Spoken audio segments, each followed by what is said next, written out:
Hello everyone. तो कैसे हैं आप सब। आज की वीडियो में बात करने वाले हैं आपके हिस्ट्री सब्जेक्ट जिसका नाम है religious traditions in the Indian सब कॉन्टिनेंट, जो कि आपके सेमेस्टर 4 का जी सब्जेक्ट रहने वाला है। और इसको इंग्लिश मीडियम में हम देख रहे होंगे, हिंदी मीडियम में भी जल्दी आपके लिए बना दूंगा, ठीक है, एग्जाम से पहले। और अगर आपने इस वीडियो को क्लिक करा है ना, तो आपने सही जगह पर आए हो। इस सिंगल वीडियो से आपको जो सब्जेक्ट है कवर हो रहा होगा, बस इस वीडियो को देख के आप एग्जाम जाकर देखे आ जाना। आपको जो एग्जाम है वो अच्छा जाने वाला है। और जो इसके फ्री पीडीएफ नोट्स है वो आपको कहाँ मिल जाएंगे, आपको हमारे टेलीग्राम ग्रुप पर मिल जाएंगे, जिसका नाम है एकलव्य स्नातक वन। तो आप ज्वाइन कर सकते हैं, ठीक है। और आप मुझे इंस्टाग्राम पर फॉलो कर सकते हैं, यूजर है आपके सामने। आपकी कुछ भी पर्सनल क्वेरी हो तो आप मेरे से पूछ सकते हैं। देखिए, तो पहला क्वेश्चन अपना है कि discuss major characteristics features of religious tradition embedded in Rigveda. तो आपसे पूछा ऋग्वेदा के अंदर जो भी रिलीजियस ट्रेडिशन के बारे में बताया गया है, जो भी कैरेक्टरिस्टिक्स हैं उसको बारे में आपको बताना है, ठीक है। माइनर नहीं, मेजर कैरेक्टरिस्टिक मतलब कि जो मेन कैरेक्टरिस्टिक्स हैं जो कि हमें ऋग्वेदा के अंदर देखने को मिलती है, जो कि रिलीजियस ट्रेडिशन से रिलेटेड, वो आपको बतानी है, ठीक है भाई। क्वेश्चन समझ आया? ठीक है, देखते हैं। देखो, अगर मैं ऋग्वेद की बात करता हूँ या ऋग्वेदा की बात करता हूँ, तो एक oldest and most important of 4 Vedas in Hinduism, ठीक है। हिंदुइज्म के अंदर 4 वेद हैं, ठीक है। कौन कौन सा आपका अथर्ववेद है, ठीक है, ऋग्वेद, यजुर्वेद और सामवेद है, 4 हो गए, ठीक है भाई। तो ऋग्वेद जो आपका है ना, इन चारों ही वेदों में सबसे ओल्डेस्ट है, ध्यान रखना, सबसे पुराना है, समझ आ गया। और it gives us valuable knowledge about the early religious beliefs and practice of the Vedic people. यानी वैदिक पीरियड में, वैदिक पीरियड का टाइम है, उस पर लोग किस प्रकार से अपना रिचुअल्स को निभाते थे, उनके रिलीजियस बिलीफ क्या थे, वो किस गॉड को मानते थे, ठीक है। सारे क्या होते हैं, रिलीजियस बिलीफ्स होते हैं। और वो भाई भक्ति करने के लिए, जैसे आज के टाइम में पूजा करते हैं, ठीक है। तो पहले अगर अपनी भक्ति प्रकट करनी है तो वो क्या करते थे, किस चीज की प्रैक्टिस करा करते थे, ठीक है भाई। तो वैदिक पीपल के बारे में हम जानने वाले हैं, उनके रिलीजियस बिलीफ के बारे में हम जानेंगे, क्योंकि कौन कौन से रिलीजियस या रिचुअल बिलीफ्स उनके थे, तो उसकी हम बात करने वाले। समझ आया भाई? और अब यहाँ पर हम बात करेंगे मेजर कैरेक्टरिस्टिक्स की, ठीक है। देखो, तो पहले यहाँ पर जो आती है ना भाई, पहली कैरेक्टरिस्टिक्स वो क्या है, वर्शिप ऑफ नेचर। वो किसी मूर्ति की पूजा नहीं कर रहे हैं, ठीक है, वैदिक पीरियड की बात कर रहा हूँ मैं। ना वो किसी आपके सामने कोई भगवान खड़े उनकी पूजा कर रहे हैं, नहीं। वो बेसिकली वर्शिप करते थे नेचर की। किसकी? नेचर की। वो नेचर को ही अपना भगवान मानते थे और उसी की पूजा करते थे, ठीक है भाई, ध्यान रखना। तो उनके देवता कौन हो गए, उनके डेटिस कौन हो गए, नेचर हो गया, ठीक है भाई। तो ध्यान रखना है। तो the Vedic people worshipped natural forces as gods. जितने भी नेचुरल फोर्स है उनको गॉड मान के बेसिकली वो क्या कर रहे हैं, वर्शिप कर रहे थे। They believed that these forces control their lives. क्योंकि उनको लगता था कि जो ये फोर्सेज है ना, नेचुरल फोर्सेज, ये हमारी लाइफ को कंट्रोल करते हैं, ठीक है। एंशिएंट टाइम में क्या होता था भाई, लोग डरते थे नेचर से, और उस टाइम पर भी क्या अपने भाई भगवान मानते थे, है ना। वैदिक पीरियड भी बहुत पुराना ही टाइम एक तरह से। तो इस टाइम पर भी क्या लगता था इनको, जो इस नेचुरल फोर्सेज है ना भाई, हमें इनसे बचकर रहना चाहिए, ठीक है, हमारी लाइफ को कंट्रोल करते हैं। तो ऐसे में क्या, ये इनकी वर्शिप किया करते थे, ठीक है, ध्यान रखना है। आगे देखो, फॉर एग्जाम्पल मैं यहाँ पर बात करूं, जैसे कि यहाँ पर जो इंद्रदेव है, या इंद्रदेव जो है, ये इनको गॉड माना जाता था भाई रेन का, थंडर का, ध्यान रखना। And the most powerful God. तो इंद्र जो देव है यहाँ पर, जो इंद्र को यहाँ पर एक ऐसा गॉड माना जाता था भाई, जो कि रेन का, थंडर का गॉड है, ठीक है, जो कि एक बहुत पावरफुल गॉड यहाँ पर माने जाते थे। उसके बाद अग्नि was the fire God and important in all rituals, ठीक है भाई। जो अग्नि है ना, इनको फायर गॉड माना जाता था, और इस जितने भी रिचुअल्स वैदिक पीरियड में करे जाते थे उन सब में ही अग्नि जो थी इंपॉर्टेंट थी, ठीक है। अग्नि जो देव थे, ये जो अग्नि गॉड थे, वो इंपॉर्टेंट है, ध्यान रखना। उसके बाद वायु वॉज द विंड गॉड, ठीक है, ध्यान रखना है। ऐसे आपको जो सूर्य है was the sun god, and जो वरुणा है, ठीक है, was the god of water and cosmic order, ठीक है। कॉस्मिक ऑर्डर मतलब कि जितनी ये ब्राह्मणीय व्यवस्था यूनिवर्स की बात यहाँ पर हो रही है, तो उसके जो गॉड माने जाते थे वो वरुणों को माना जाता था, ठीक है, ध्यान रखना। तो एग्जाम्पल है इंद्र, अग्नि, वायु, सब ये क्या है भाई, ये नेचुरल फोर्सेज हैं। क्या नेचुरल फोर्सेज है जिनकी वर्शिप करी जा रही है, क्या करी जा रही है, जिनकी वर्शिप करी जा रही है, ध्यान रखना। समझ आ गया? तो ध्यान रखना है।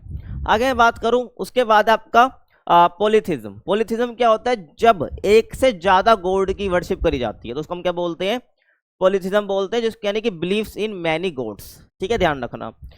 तो द ऋग्वेदा वैदिक रिलीजन्स वॉज पोलिथेस्टिक, ठीक है भाई।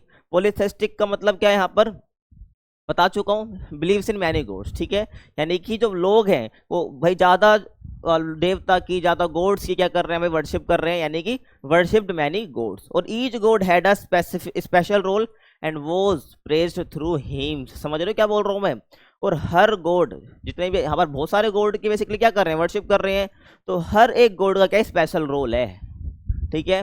और उनको प्रेस करा कैसे करा जाता था, गॉड की प्रशंसा कैसे करी जा रही है, उनको प्रेस कैसे करा जा रहा है, प्रेस करा जा रहा है हिम से, मंत्र से, ध्यान रखना, ठीक है भाई, तो ध्यान रख लेना है, समझ आ गया। तो बहुत सारे गॉड्स की यहाँ पर वर्शिप करी जाती थी वैदिक पीरियड के अंदर। उसके बाद मैं बात करूं आपका क्या है भाई, यजनास एंड रिचुअल्स, ठीक है भाई। यजनास का मतलब होता है बेसिकली सैक्रिफाइस करना, क्या, सैक्रिफाइस करना, ठीक है भाई। तो the main form of worship was yajna, ठीक है, performed around a sacred fire. तो यहाँ पर क्या ध्यान रखना है कि भाई जो आपकी ये याजना है ना, इसका मतलब सेक्रीफाइस होता है। तो करा कैसे जाता था भाई, जो फायर है ना, जो आग, उसके चारों ओर बेसिकली यहाँ पर बैठना होता था, ये जो भी हम कह सकते हैं, आप देख सकते हो ये आपकी अग्नि हो गई, तो इसके सामने बैठ के बेसिकली क्या करना होता था, इसकी तरफ से वर्शिप करनी होती थी, ध्यान रखना है। तो उसको याजना कहते हैं। तो याजना परफॉर्म अराउंड अ स्केर फायर, ठीक है। तो फायर के अराउंड बेसिकली बैठकर क्या करा जाता था, यजना को परफॉर्म करा जाता था, समझ आ गया। और offering of ghee, grains and even animals were made to please the god, ठीक है भाई, समझ रहे हो क्या कह रहा हूं मैं। तो इस अग्नि के अंदर, ठीक है, जिस फायर के अंदर बेसिकली घी हो गया, आपका ग्रेन्स हो गए, ये सब डाले जाते थे, और इवन एनिमल्स, ठीक है, जब उनकी बलि दी जाती थी ना, तो बलि देने के लिए बेसिकली एनिमल्स को भी यहाँ पर डाल दिया जाता था, ध्यान रखना है। जैसे घी वगैरह को डाल रहा है, ऐसे एनिमल की बलि भी दे दी जाती थी। ऐसा क्यों होता था, क्योंकि उस टाइम पे वैदिक पीरियड के टाइम पे जो किंग वगैरह है, वो चाहते, अगर उनको मान लो कि किसी दूसरे एम्पायर से युद्ध लड़ना है, वॉर हो गई है, और जीतना है, जीतने के लिए वो ऐसा करते थे। और क्या हो गया भाई, जैसे कि मान लो उनको पुत्र की प्राप्ति हो जाए, सन की प्राप्ति हो जाए, तो समझ रहे हो, तो ऐसे के लिए वो बेसिकली क्या करते थे भाई, ये ऐसे जो है भाई यजना परफॉर्म करा जाता था, ठीक है, ध्यान रखना। इसके अंदर बलि भी दी जाती थी, और एनिमल्स की। और प्रीस्ट चैंटेड वैदिक मंत्रास ड्यूरिंग दीज रिचुअल। तो ये क्या है भाई, यजना आपका बेसिकली एक रिचुअल है, ध्यान रखना, जो कि वैदिक पीपल परफॉर्म करा करते थे अपने रिलीजन बिलीफ के तौर पर, ठीक है, ध्यान रखना है। तो ये क्या ध्यान रखना है, जो प्रीस्ट है, प्रीस्ट बेसिकली उस टाइम पे ब्राह्मण्स हुआ करते थे, ठीक है, ध्यान रखना है। प्रीस्ट टाइम पे कौन हुआ करते थे, ब्राह्मण हुआ करते थे, ठीक है, ध्यान रखना। ब्राह्मण उस टाइम पर बहुत पावरफुल माने जाते थे, क्योंकि जितने भी ये सब परफॉर्म करें रिचुअल, कौन परफॉर्म करेगा, वो ब्राह्मण ही परफॉर्म करेंगे, ध्यान रखना। तो इसलिए उस टाइम पे काफ़ी इंपॉर्टेंट और काफ़ी पावरफुल व्यक्ति बन जाते हैं, पावरफुल कम्युनिटी बन जाते हैं उस टाइम पे। और जितने भी प्रीस्ट हैं, ये वैदिक मंत्रास बेसिकली चैंट करा करते थे, बोला करते थे इस रिचुअल के टाइम पे, समझ आ गया, तो ध्यान रखना है। उसके बाद रोल ऑफ प्रीस्ट, इसके बारे में हल्का सा मैंने पीछे ही बताया। तो priest known as Brahmins played a very important role, they performed all ritual, समझ रहे हो ना, जितने भी रिचुअल्स वैदिक टाइम पर, वैदिक पीरियड में करे जाते थे, वो सारे यही परफॉर्म करा करते थे, ठीक है, इनके बिना वो हो ही नहीं सकता। तो दे performed all the rituals and chanted the hymns, ठीक है भाई। और the knowledge of the Rigveda was pass down orally bye them. और जब जो ऋग्वेदा की यहाँ पर बात आ रही है ना, ऋग्वेदा की नॉलेज कैसे पास कर रहे हैं, ओरली पास कर रहे हैं, ठीक है, चैंट करके, ध्यान रखना। तो यहाँ पर सारे जितने भी ये रिचुअल परफॉर्म कर रहे हैं और चैंट कर रहे हैं, अपना क्या हिम चैंट कर रहे हैं, जितने भी मंत्र वगैरह हैं, तो ऐसे में क्या है, जो ऋग्वेदा की जो नॉलेज है, ये पास कैसे कर रहे हैं, ओरली पास कर रहे हैं, ठीक है, रिटर्न फॉर्म में पास नहीं कर रहे हैं, ध्यान रखना है। आगे चलें। नो आइडियल्स और टेम्पल्स, ठीक है भाई, उस टाइम पर कोई टेम्पल वगैरह नहीं होता था, कोई मंदिर वगैरह नहीं है, ना कोई आइडल, मतलब कि ना कोई मूर्ति वगैरह होती थी, और ना ही कोई टेम्पल्स होता था। ये वर्शिप कैसे करते थे, वो बिल्कुल ओपन एरिया में फायर जैसे अग्नि जला दी, ठीक है, उसके बाद क्या करते थे भाई, उसके पास बैठ के अपना जो भी करना है काम किया करते थे, ठीक है, वर्शिप करा करते थे, ध्यान रखना है। तो ध्यान रखना है क्या, कि in Rigvedic period there was no ideals और टेम्पल्स, ठीक है, worship was done in the open area usually near a fire altar, ठीक है, मैंने बताया ना आपको भाई, आग के पास बैठ गए, वहां पर करने लग गए वर्शिप, ध्यान रखना। No temples and no ideals, okay. And gods were praised through hymns, और गॉड को प्रेज करना वो हिम्स के थ्रू करा करता था, ठीक है भाई, कथा वगैरह गा दी, मंत्र गा दिए, तो उसी से बेसिकली क्या गॉड को प्रेज करा जाता था उस टाइम पे, ठीक है। और जो हिम्स है ना, हिम्स, इनको ऋग्वेदिक काल में, ऋग्वेदिक पीरियड में क्या बोला जाता था भाई, सुक्ताज बोला जाता था, ध्यान रखना, ठीक है भाई, इंपॉर्टेंट है। नॉट थ्रू इमेजेस और स्टैचूज, ठीक है, आज के टाइम पे जो भगवान की इमेज वगैरह आप देखते हो, स्टैचू देखते हो, नहीं होते थे, ठीक है, ऋग्वेदिक पीरियड में उस टाइम पे इमेजेस एंड स्टैचू आपके हुआ करते थे, ध्यान रखना है, समझ आ गया। आगे चलते हैं। उसके बाद मोरल एंड एथिकल वैल्यूज, ठीक है भाई, तो इसमें क्या बताओगे आप, जो ऋग्वेदिक पीरियड है, तो Rigveda talks about living a good life based on truth, जिसको हम सत्य कहते हैं, ठीक है। जो ऋग्वेद है ना बेसिकली आपको क्या कहता है, वो कहता है भाई कि हमें लाइफ कैसे जीनी है, based on truth, non violence and charity, यानी कि हमें दूसरों की मदद भी करनी है, ब्रेवरी के साथ जीनी है, एंड रिस्पेक्ट फॉर नेचर। तो ध्यान रख रहे हो यहाँ पर जो ऋग्वेद है वो एथिकल वैल्यू हमें सिखाता है, ठीक है। उस टाइम पे एथिकल वैल्यू की बहुत इंपॉर्टेंट वर्क करती थी कि भाई सत्य बोलना है, नॉन वायलेंस हमेशा रखनी है, चैरिटी करनी है, ब्रेवरीता दिखानी है, ठीक है, समझ लो ना।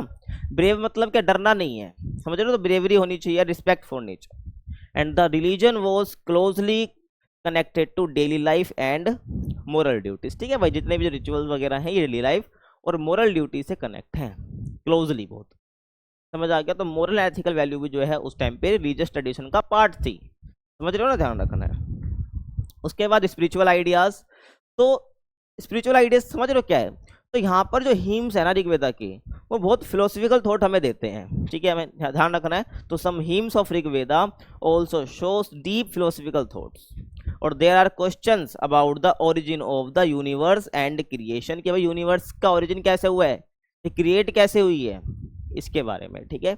तो फिलोसफिकल थॉट्स होते हैं, और which later become the foundation of for Hindu philosophy, ठीक है भाई। फिर बाद में जाकर जो है हिंदू फिलोसफी का फाउंडेशन भी बन जाता है, समझ आ गया। तो इसको स्पिरिचुअल आइडियाज हम बोलते हैं कि भाई ओरिजिन कैसे हुआ है यूनिवर्स का, क्रिएशन कैसे हुआ है, तो उसके बारे में बात करी जाती है। उसके बाद सोशल एंड रिलीजियस कनेक्शन, तो religion was linked with social order, ठीक है भाई, ध्यान रखना है। तो सोशल और रिलीजियस कनेक्शन की बात यहाँ पर क्या है, तो जो रिचुअल्स आप देख रहे हैं जो परफॉर्म हो रही हैं, इसे कौन कराता था, आपको क्या लगता है, आम लोग कराते थे, नहीं, किंग कराता था, ठीक है भाई, मैंने बता दिया किस लिए कराता था। तो यहाँ पर ना एक सोसाइटी के अंदर एक सोशल ऑर्डर बना हुआ था ऋग्वैदिक टाइम पे, या कह लो आप वैदिक पीरियड के टाइम पे, ठीक है। तो religion was linked with social order, ठीक है भाई। जैसे कि the king was expected to perform yajnas for the wellbeing of the people, ठीक है भाई, यानी कि लोगों के अच्छे के लिए, लोगों की वेलबींग के लिए बेसिकली जो है ये यजनास परफॉर्म करा करता था किंग। और बेसिकली मैंने बता दिया अगर उसको कोई वॉर हो गया जीतना है तो उसके लिए भी करा करता था, अपने सन की प्राप्ति हो जाए इसको, ठीक है, तो उसके लिए बेसिकली क्या करा करते थे भाई, यजनास परफॉर्म करा करते थे। तो बाकी अपने जो साम्राज्य है, इनका एम्पायर है, वहां पर अगर इनको क्या करना है भाई, उनकी वेलबींग के लिए भाई प्रार्थना करनी थी, यजनास करा करते थे, ध्यान रखना है। और society was divided into different groups, जो सोसाइटी है वो डिफरेंट कम्युनिटी आप कह सकते हैं, डिफरेंट ग्रुप्स में बटी हुई थी, लाइक प्रीस्ट, वॉरियर्स, फार्मर्स, ठीक है। And religion supported this structure, ठीक है, जो रिलीजन है बेसिकली वो सपोर्ट करता था इस स्ट्रक्चर को, ध्यान रखना है। तो देख रहे हो ना सोसाइटी का डिवीजन है भाई कि किंग वगैरह ही परफॉर्म कर रहा है वगैरह सब। तो आगे जाकर जो दूसरे उस टाइम पे जैसे कि बुद्धिज्म या जैनिज्म में वो आते हैं, तो लोग उनकी तरफ डाइवर्ट हो जाते हैं, समझ रहे हो, भग जाते हैं। क्यों भग जाते हैं, क्योंकि वो वैदिक पीरियड, जो वैदिक टाइम पे जो रिचुअल्स हैं उससे बहुत परेशान है, ठीक है, क्योंकि उसको एक नॉर्मल पर्सन जो है उसको परफॉर्म ही नहीं कर पाता था, ध्यान रखना है। तो ये आगे आएगा, बात करेंगे, ध्यान रखना है। अब नेक्स्ट क्वेश्चन की हम बात करें, how do you contextualise the origin and development of Buddhism in India. तो आपसे क्वेश्चन क्या पूछा है, आपको बताना है कि भाई जो बुद्धिज्म है ना उसको ओरिजिन के बारे में आपको बताना है, और उसका डेवलपमेंट कैसे हुआ है इंडिया के अंदर। ये बेसिकली क्वेश्चन आपसे पूछा, ओरिजिन और उसका डेवलपमेंट इंडिया के अंदर कैसे हुआ है, ठीक है। क्वेश्चन समझ आ गया, ध्यान रखना है। अब देखो, अगर मैं बात करता हूँ ना बुद्धिज्म की, तो बेसिकली 6th सेंचुरी, क्या अपना 6th सेंचुरी में लगभग स्टार्ट होता है। तो Buddhism started in India around the 6th century BC, ठीक है, during unhappy with the Vedic religion, ठीक है। आपको पता है, मैंने आपको बता दिया वैदिक रिलीजन बेसिकली क्या था, उसको हर एक नॉर्मल पर्सन उसको नहीं परफॉर्म कर सकता था, बेसिकली किंग, प्रीस्ट वगैरह यही क्या करते थे भाई, इसको परफॉर्म करा करते थे। और उस टाइम पे ना कास्ट सिस्टम बहुत ज्यादा अपने चरम पर था, कहने का मतलब ये है कि भाई कास्ट में बटा हुआ था सोसाइटी, और भाई इस कास्ट, ये निचली जाति का है, ये लोअर कास्ट का, तो ये परफॉर्म नहीं कर सकते, समझ रहे हो ना। तो वैदिक रिलीजन जो था काफी कॉम्प्लेक्स था, और जो लोग थे काफी अनहैप्पी थे इससे।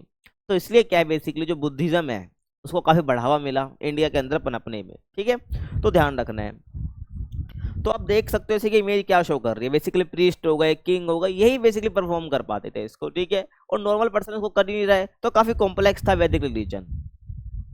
देखिए, तो society had many problems like the caste system and too many rituals and the control of priest, यानी कि ब्राह्मण्स। तो मैंने बता दिया पूरी सोसाइटी पर बेसिकली आप कह लो, ये रिचुअल्स पर किसका कंट्रोल है, ब्राह्मण्स का है, ठीक है। और बहुत सारे रिचुअल्स होते थे वैदिक पीरियड के अंदर, बहुत सारे रिचुअल्स हैं जिससे लोग क्या थे, परेशान थे, ठीक है। और जो वैदिक रिलीजन था भाई, यहाँ पर कास्ट सिस्टम तो है ही और काफी कॉस्टली भी हुआ करता था भाई सब करना। तो ऐसे में इस टाइम पे समझ रहे हो, तो वैदिक पीरियड के टाइम पे या वैदिक रिलीजन के अंदर काफी प्रॉब्लम्स थी। तो इसलिए क्या है, लोगों ने क्या करा भाई, लोग अनहैप्पी थे, तो जहां पर वो क्या बुद्धिज्म की तरफ वो ट्रांसफर हो गए। ठीक है भाई, क्वेश्चन ये भी आता है कि भाई जो लोग हैं वो बुद्धिज्म को क्यों अपनाने लगे, तो आपको यही आंसर वगैरह लिखना है जो बता रहा हूं मैं आपको।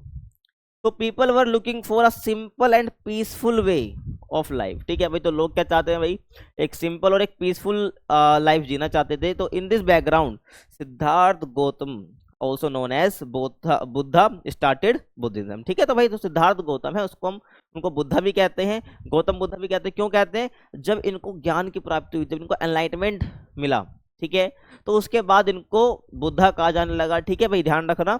और जब से क्या बुद्धिज्म की स्टार्टिंग होती है, समझ आया क्या कहना चाह रहा हूँ, क्यों बुद्धिज्म स्टार्ट होने, जो मैं कह रहा हूँ कि बुद्धिज्म का स्टार्ट हुआ, तो उसका मेन की पॉइंट क्या है, जो लोग थे, ठीक है, वैदिक रिलीजन से परेशान थे, ठीक है भाई, अनहैप्पी थे, तो एक सिंपल रिलीजन चाहते थे, यहाँ पर पीसफुल तरीके से सब इक्वल हो, ठीक है, कोई ऊंच नीच ना हो। तो इसलिए जो लोग हैं वो अट्रैक्ट हुए बुद्धिज्म की तरफ। ठीक है, ध्यान रखना, समझ आ गया। देखो, situation in India before Buddhism, यानी कि बुद्धिज्म से पहले क्या सिचुएशन थी इंडिया के अंदर, इसकी मैं बात करनी है। तो ये सब हेडिंग आप बनाओगे एग्जाम के अंदर, ठीक है, आपको ऐसे ही लिखना है, पहले इंट्रो लिखना है, देन आपको ऐसे हेडिंग्स बना के उसके बारे में एक्सप्लेन करना है। तो हमें क्या पढ़ना है भाई, ओरिजिन पढ़ना है और इसका डेवलपमेंट कैसा वो पढ़ना है। ठीक है भाई, तो सिचुएशन क्या थी इंडिया के अंदर बुद्धिज्म से पहले। तो the Vedic religion had become too complex with big sacrifices and many rituals. ठीक है, बहुत बड़े बड़े सैक्रिफाइस करने पड़ते थे, जैसे कि भाई एनिमल की बलि देनी पड़ रही है, समझ रहे हो ना। तो ये सब एक बहुत कह सकते हो एक कॉम्प्लेक्स रिलीजन बन जाता। ठीक है भाई, वैदिक रिलीजन, तो और यहाँ पर बहुत सारे सैक्रिफाइस करने पड़ते थे और बहुत सारे रिचुअल्स हैं। ठीक है, और द ब्राह्मण्स, जिसको हम प्रीस्ट कह रहे हैं, ध्यान रखना, had too much power in society. अगर मैं सोसाइटी कह रहा हूँ ना भाई, सोसाइटी के अंदर अगर पावर की बात आ रही है, वो कौन किसके पास है भाई, प्रीस्ट के पास है। ठीक है, ध्यान रखना, क्यों है, क्योंकि बेसिकली ये क्या परफॉर्म कराते थे भाई, जितने भी रिचुअल्स हैं, जितने भी आपके रिचुअल्स हैं, ये परफॉर्म करा रहे हैं भाई। अब जो रिचुअल परफॉर्म करा रहा है, इनके बिना हो नहीं सकते, क्योंकि हिम्स वगैरह चैंट यही कर रहे हैं। किंग जब सारे रिचुअल से परफॉर्म करेंगे, और बेसिकली करा कौन रहा है इसको, बड़े लेवल पर किंग करा रहे हैं। तो ऐसे में सोसाइटी के अंदर किसकी ज़्यादा वैल्यू बढ़ जाएगी, इन ब्राह्मण्स की बढ़ जाएगी। तो ऑटोमेटिकली क्या हो जाएगा, चाहे इन टर्म्स ऑफ मनी आ जाए, चाहे इन टर्म्स ऑफ पावर की बात आ जाए, तो सोसाइटी के अंदर इनकी पावर ज़्यादा थी। समझ आ गया, और इससे और बाकी लोगों को अपना खुद क्या वो अपने आप में लोअर महसूस करते थे। तो ऐसे में वो क्या दूसरे क्या भाई एक ऐसे रिलीजन की वो तलाश कर रहे थे वो सिंपल हो, और ऐसे में जब बुद्धिज्म स्टार्ट होता है तो लोग बहुत अट्रैक्ट होते हैं, ध्यान रखना है। और the caste system treated many people unfairly. ठीक है, वो जो कास्ट सिस्टम बना हुआ था, तो बहुत से लोगों को एक अनफेयरली ट्रीट करा जाता था सोसाइटी के अंदर, और many people wanted to a religion that was simple, kind and open to all. समझ रहे हो ना, तो एक ऐसा रिलीजन चाहते थे भाई जहां पर सिंपल हो, ठीक है, अच्छा हो यानी काइंड हो, और सबके लिए खुला हो। ये नहीं कि बस अमीर ही जा सकता है या ब्राह्मण से उसमें रिचुअल परफॉर्म कर सकते हैं। समझ रहे हो ना क्या कहना चाह रहा हूँ, तो सबके लिए ओपन हो, अमीर गरीब, ठीक है, lower caste upper caste king, जो चाहे वो क्या है उसको अपना सके। तो ऐसा रिलीजन लोग चाहते थे, समझ आ गया। तो ये सिचुएशन कैसी है, अभी बुद्धिज्म से पहले की है, ध्यान रखना। उसके बाद life and teachings of Buddha. ठीक है भाई, तो पहले तुम्हें समझ आया क्या सिचुएशन थी इंडिया के अंदर बुद्धिज्म से पहले, जो बुद्धिज्म को एक बढ़ावा मिला ग्रो करने का, समझ आ गया होगा। ठीक है, तो यहाँ पर हम लाइफ और टीचिंग्स की बात करेंगे, पहले बुद्धा की। क्या, जो बुद्धा है वो बेसिकली लुम्बिनी में का जन्म हुआ था, आपको पता है। और ये कोई आम व्यक्ति के तौर पर जन्म नहीं होता, इनका प्रिंस के तौर पर जन्म होता है। ठीक है, एक अमीर परिवार में, एक रिच फैमिली में इनका जन्म हुआ था, जो कि लुम्बिनी में। लुम्बिनी कहाँ पर, आपका नेपाल के अंदर है, ध्यान रखना है। ठीक है, लुम्बिनी आपका नेपाल के अंदर है। तो एक प्रिंस के तौर पर इनका जन्म हुआ, but left his palace to find the truth about life and suffering. ठीक है भाई, तो यहाँ पर क्या है, ये लाइफ और सफरिंग के बारे में सच जानना चाहते थे, तो इसलिए क्या करा इन्होंने, अपने जो ये प्रिंस वाली जिंदगी है इसको छोड़ दिया, अपना पैलेस को छोड़कर चले गए। देखिए, आपको कहानी तो पता होगा कि एक ज्योतिषी ने बेसिकली एक भविष्यवाणी करी थी भाई बचपन में, कि अगर इनको हल्की सी भी दुख की अनुभूति होती है, या दुख महसूस होता है, दुख फील होता है, या सैडनेस फील होती है, तो क्या बन जाएंगे भाई, ये अपना बेसिकली सब कुछ त्याग के सन्यासी बन जाएंगे। तो ऐसे में इनके फादर ने इनको बिल्कुल सारे सुखों के अंदर, ठीक है, जितनी भी एक सुविधा होती है, एक फैसिलिटीज होती है, अच्छे अच्छे सबके अंदर इनको बढ़ा करा। ठीक है, किसको, गौतम बुद्धा को। ठीक है, पहले इनका नाम सिद्धार्थ गौतम हम कहेंगे, जब इनको एनलाइटमेंट मिला तब इनको बुद्धा कहेंगे हम। ठीक है भाई, ध्यान रखना। तो समझ आ रहा है, तो तब ये सब इनको बोला गया तो चार दीवारी के अंदर इनको बड़ा करा गया। लेकिन एक बार अपने इन्होंने क्या करा, जो इनका रथ यात्री होता है, कहने का मतलब है जो इनको रथाकार होता है, आप सारथी कह सकते हो, तो उसको एक बार मना लिया गौतम बुद्धा ने। तो उसके बाद जब ये जाते हैं तो ये अलग अलग सीन्स देखते हैं, कोई बीमार व्यक्ति देखते हैं, फिर लाश देखते हैं, फिर एक आगे सन्यासी भी देखते हैं जो बहुत खुश है, उसको चिंता ही नहीं है किसी चीज की। तो समझ रहे हो कहने का मतलब क्या है। तब इन्होंने देखा कि लाइफ के अंदर भाई ये सब प्रॉब्लम भी है, बीमार भी वो चीज होती है, ठीक है। जो डेथ है वो एक भाई जिंदगी का एक पार्ट है, वो सबके साथ होना ही होना है, समझ रहे हो। तो ये इन्होंने देखा जब अपने ये चल रहे थे भाई अपने रथ यात्री के साथ, ये रथाकार के साथ, समझ रहे हो। तो उसके बाद इनको रियलाइज हो भाई लाइफ में बहुत दुख है। और एक सन्यासी जब इन्होंने देखा कि भाई बिल्कुल उसको टेंशन नहीं है जिंदगी के अंदर, कि भाई कि मरने जीने की कोई टेंशन नहीं है, तो बिल्कुल उसको देख के खुश हुए। तो उन्होंने क्या करा, मैं भी सन्यासी बनूंगा। और अपने अपने शरीर को बहुत उन्होंने कष्ट दिया, ठीक है, बहुत सफर उन्होंने करा, ठीक है। फिर मरते मरते वो बचे थे, आपने पढ़ा होगा अपनी छोटी क्लासेस के अंदर। देन जाकर उनको क्या है, एनलाइटमेंट प्राप्त हुआ है, या ही गोट एनलाइटमेंट, समझ आ गया। तो after deep thinking and meditation he got enlightenment, यानी कि उनको क्या मिला, जैसे कि इनको नॉलेज की प्राप्ति हो गई, ठीक है, ध्यान रखना है, यानी कि आप कह सकते हो इनको ज्ञान मिल गया, ठीक है। उसी के बाद से क्या है, इनको बुद्धा कहा जाने लगा, समझ आ गया, ध्यान रखना है। अब हिज मेन टीचिंग्स क्या थी, ठीक है भाई। तो यहाँ पर एक हम बात करेंगे 4 नोबल ट्रूथ की, और एक 8 फोल्ड पाथ होता है उसकी हम बात करेंगे। तो इनकी मेन टीचिंग्स क्या है, देखो। तो लाइफ हैज सफरिंग, ठीक है भाई, अगर आपको मिली है तो उसके अंदर सफरिंग तो बहुत ज्यादा है, ठीक है, वो सफर करना ही पड़ेगा, ठीक है। डिजायर कोशिश सफरिंग, तो यहाँ पर उन्होंने बताया अगर तुम्हें सफर कर रहे हो ना जिंदगी के अंदर, तो कहीं ना कहीं तुम अपने डिजायर की वजह से ही कर रहे हो। अगर तुम्हारी डिजायर खत्म हो गई तो तुम्हारी सफरिंग खत्म होगी, ध्यान रखना। तो लाइफ है suffering and desire causes suffering, तो दूसरी बात हो गई। तो सफरिंग क्यों हो रही है, आपके डिजायर की वजह से, इच्छा की वजह से। और एंडिंग डिजायर एंड सफरिंग, अगर आपकी इच्छाएं खत्म, आपकी सफरिंग खत्म। Follow the 8 fold path to end suffering, समझ रहे हो ना। अगर आपको क्या सफरिंग को क्या करना है, खत्म करना है, एंड करना है, तो आपको 8 फोल्ड पाथ को फॉलो करना पड़ेगा। वो है क्या, ये रहा ना, देखो। तो 8 फोल्ड पाथ बेसिकली है क्या, राइट अंडरस्टैंडिंग, सही चीज को समझना है, ठीक है। राइट अंडरस्टैंडिंग थॉट, यानी कि आपको सही सोचना है, ठीक है, और सही चीज समझनी है। Right speech, action and livelihood, तो कहने का मतलब है right understanding, right thought, right speech और राइट एक्शन और राइट लाइवलीहुड, यानी सही जिंदगी जीनी है। और right effort and mindfulness and concentration. तो अपनी जिंदगी के अंदर अगर आपने ये अपना लिया तो आप सफर करोगे नहीं, आपकी डिजायर ऑटोमेटिकली खत्म हो जाएगी और आप अच्छी जिंदगी आप जी पाएंगे, ठीक है। तो ध्यान रखना, ये बेसिकली क्या 4 नोबल ट्रूथ और ये 8 फोल्ड पाथ है। इन 8 बातों का अगर आपने अपना लिया जिंदगी में तो बात बन जाएगी, ठीक है, ध्यान रखना है। और he taught non violence, truth, compassion and equality, and he rejected caste rituals and the idea of god as a creator, ठीक है। ध्यान रखना कि गॉड के बारे में यहाँ पर ये बिल्कुल कहता है कि गॉड को रिलेवेंट, ये गॉड को रिलेवेंट मानते ही नहीं है। अगर मैं बुद्धिज्म की बात करता हूँ, ये कहता है गॉड वगैरह कुछ नहीं होता है, ठीक है, ध्यान रखना है आपको।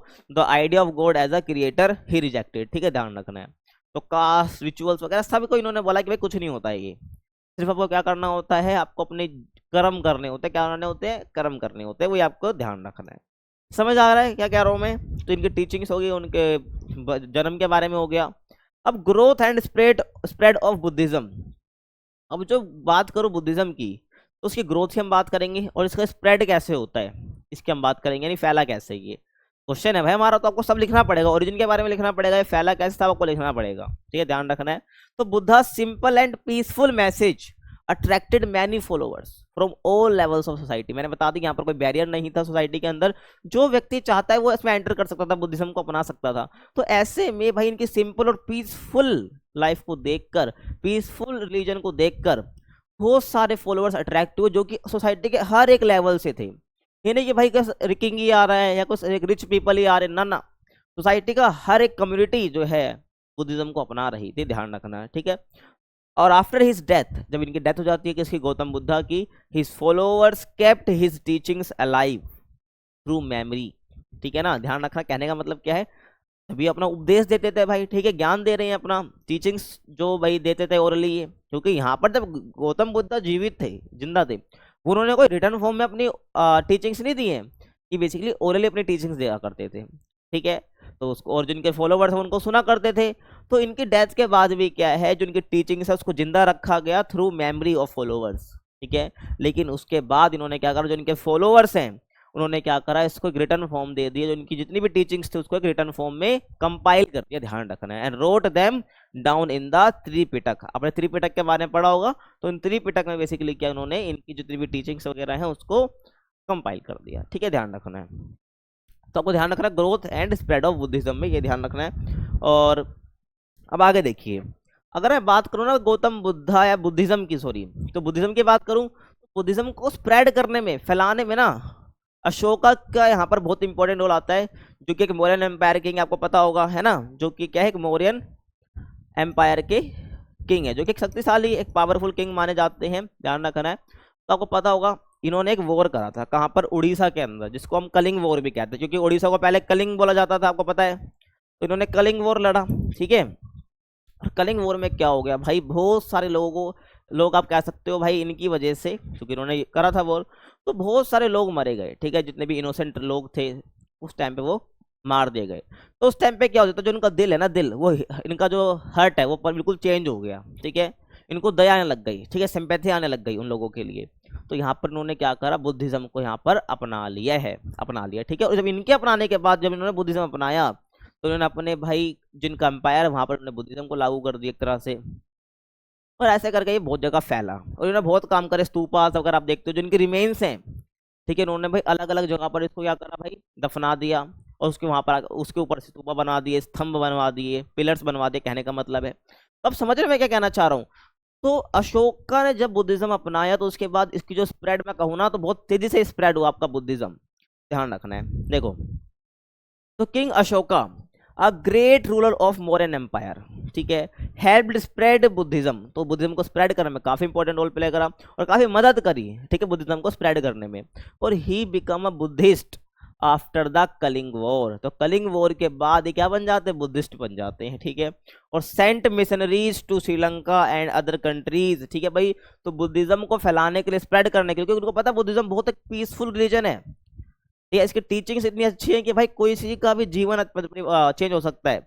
तो इन्होंने क्या करा, जितनी मिशनरीज हैं उसको श्रीलंका एंड अदर कंट्रीज में भेजा, ठीक है, ताकि बुद्धिज्म जो है स्प्रेड हो सके। और built stupas and pillars and supported Buddhist Monks, ठीक है भाई। तो इन्होंने भाई स्तूपास बनाए, ठीक है, आपको पता है आपका जो एक स्तूप है ना, सांची का स्तूप है, अमरावती का स्तूप है, अमरावती का तो नष्ट हो चुका आपको पता है, लेकिन सांची का अब भी है ना। तो स्तूपास जिन्होंने बिल्ड करे, स्तूपास के नीचे क्या है, बेसिकली उनके रिमेन्स हैं। अशोका ने क्या करा, उनके अलग अलग जगह पर उनके जो रिमेन्स हैं, उनके कपड़े, उनकी हड्डियां वगैरह, उनको जमीन के दफना दे, वहां पर क्या है, स्तूपास वगैरह बना दिए, पिलर्स बनवा दिए, ध्यान रखना है। तो ध्यान रखना है, ठीक है भाई। तो built stupas, pillars and supported Buddhist Monks, ये आपको पता होना चाहिए। आगे बात करूं, changes and sects in Buddhism. जब हम बात करते हैं बुद्धिज्म के डेवलपमेंट की, तो बुद्धिज्म जो है आने वाले टाइम में क्या हो गया भाई, बहुत सारे इसके सेक्शन बढ़ गए, ठीक है, इनकी ब्रांच आप कह सकते हो बुद्धिज्म के अंदर, ठीक है, बुद्धिज्म के अंदर ही कुछ और ग्रुप बनने लग गए। तो वो क्या है, उसी की हम बात करेंगे, जिनको हम सेक्ट्स कह रहे हैं, यानी कि सेक्शन इन बुद्धिज्म। तो ओवर द टाइम या over time Buddhism developed into different branches. कौन कौन सा, देखो भाई, तो पहली ब्रांच थेरवाद, ठीक है, उसके बाद आपकी महायान, उसके बाद आपकी है वज्रयान, ठीक है, ध्यान रखना है। देखो, तो थेरवाद की मैं बात करूं, ठीक है, जिसको हम हीनयान भी कहते हैं, ठीक है, ये मत सोचो, आपको पता होगा हीनयान और महायान आपने पढ़ी है 12th क्लास के अंदर, है ना, वज्रयान आपने नहीं पढ़ा है। तो हीनयान को ही हम थेरवाद बोलते हैं, ध्यान रखना है, ठीक है। तो थेरवाद यानी जिसको हम हीनयान ही बोलते हैं, ये focused on personal effort and simple living. तो जब हम बात करते हैं बुद्धिज्म का पहला ब्रांच, जिसको हम हीनयान बोलते हैं, थेरवाद बोलते हैं, ये बेसिकली फोकस करते थे भाई पर्सनल एफर्ट पे, यानी ये खुद के एफर्ट मारो, ठीक है, तुम्हें कुछ भी करना है कोशिश करो खुद से, ठीक है। और सिंपल लिविंग होनी चाहिए, क्या, सिंपल लिविंग होनी चाहिए, बिल्कुल सिंपल लिविंग का कहने का मतलब यहाँ पर है बिल्कुल एक सिंपल जिंदगी, ठीक है भाई।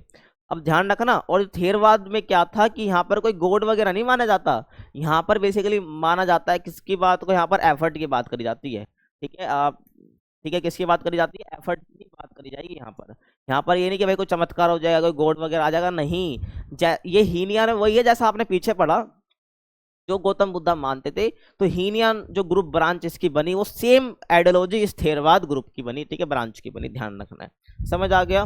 और आगे देखिए उसके बाद मैं बात करूँ महायान की, तो focused on helping others and worship of bodhisattvas, ठीक है, जिसको हम कहते हैं भाई एनलाइटमेंट बीइंग्स, ठीक है, ध्यान रखना है। तो जितने भी बोधि, ठीक है, थोड़ा बड़ा वर्ड है, कैसे बोलोगे इसको, अब देखो तोड़ के, बोधि सत्वस, ठीक है, तो इसको आप ऐसे बोलोगे। तो इन्होंने वर्शिप करी इनकी, ठीक है, जो कि इनके फॉलोवर्स एक तरह के से, ध्यान रखना है, जो कि एनलाइटमेंट बीइंग है, जिनको मतलब कि कह सकते हो आप, जिनको ज्ञान की प्राप्ति हो रखी है, एनलाइटमेंट मिल रखा है, तो उनको क्या बोलेंगे, एनलाइटेड बीइंग्स हम इनको बोलेंगे, ठीक है, समझ आ रहा है।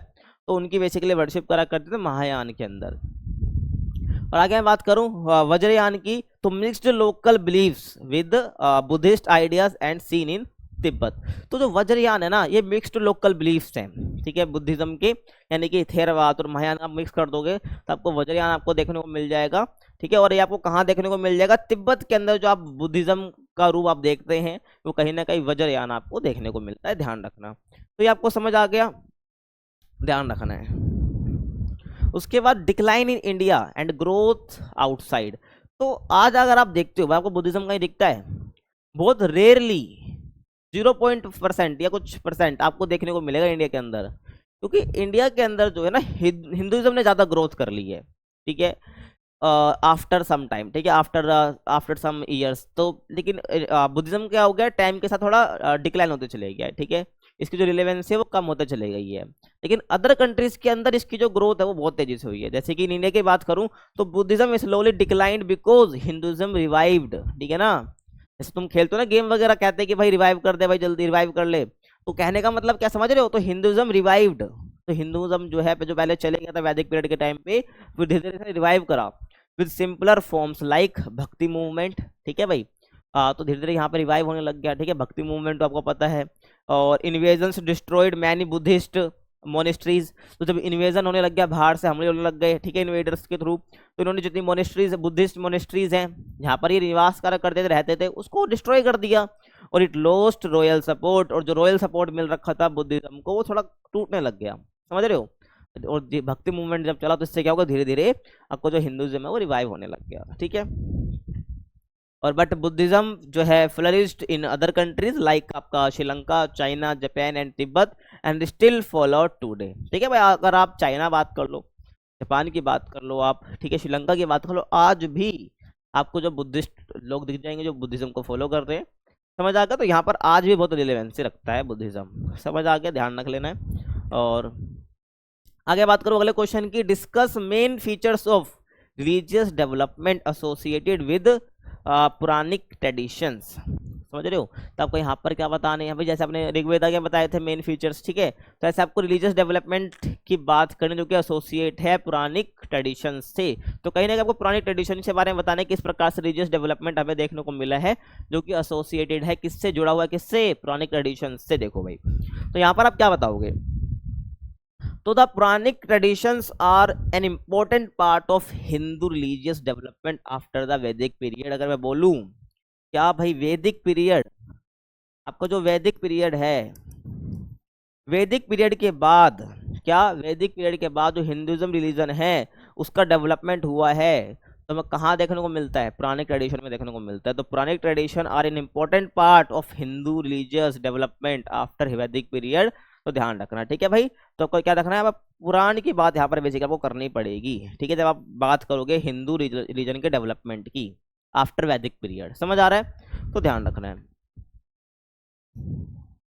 देखो, they include stories, beliefs and practices found in Puranas, ठीक है भाई, या पुराणास, और which are ancient Hindu text written between the 3rd and 10th century सी।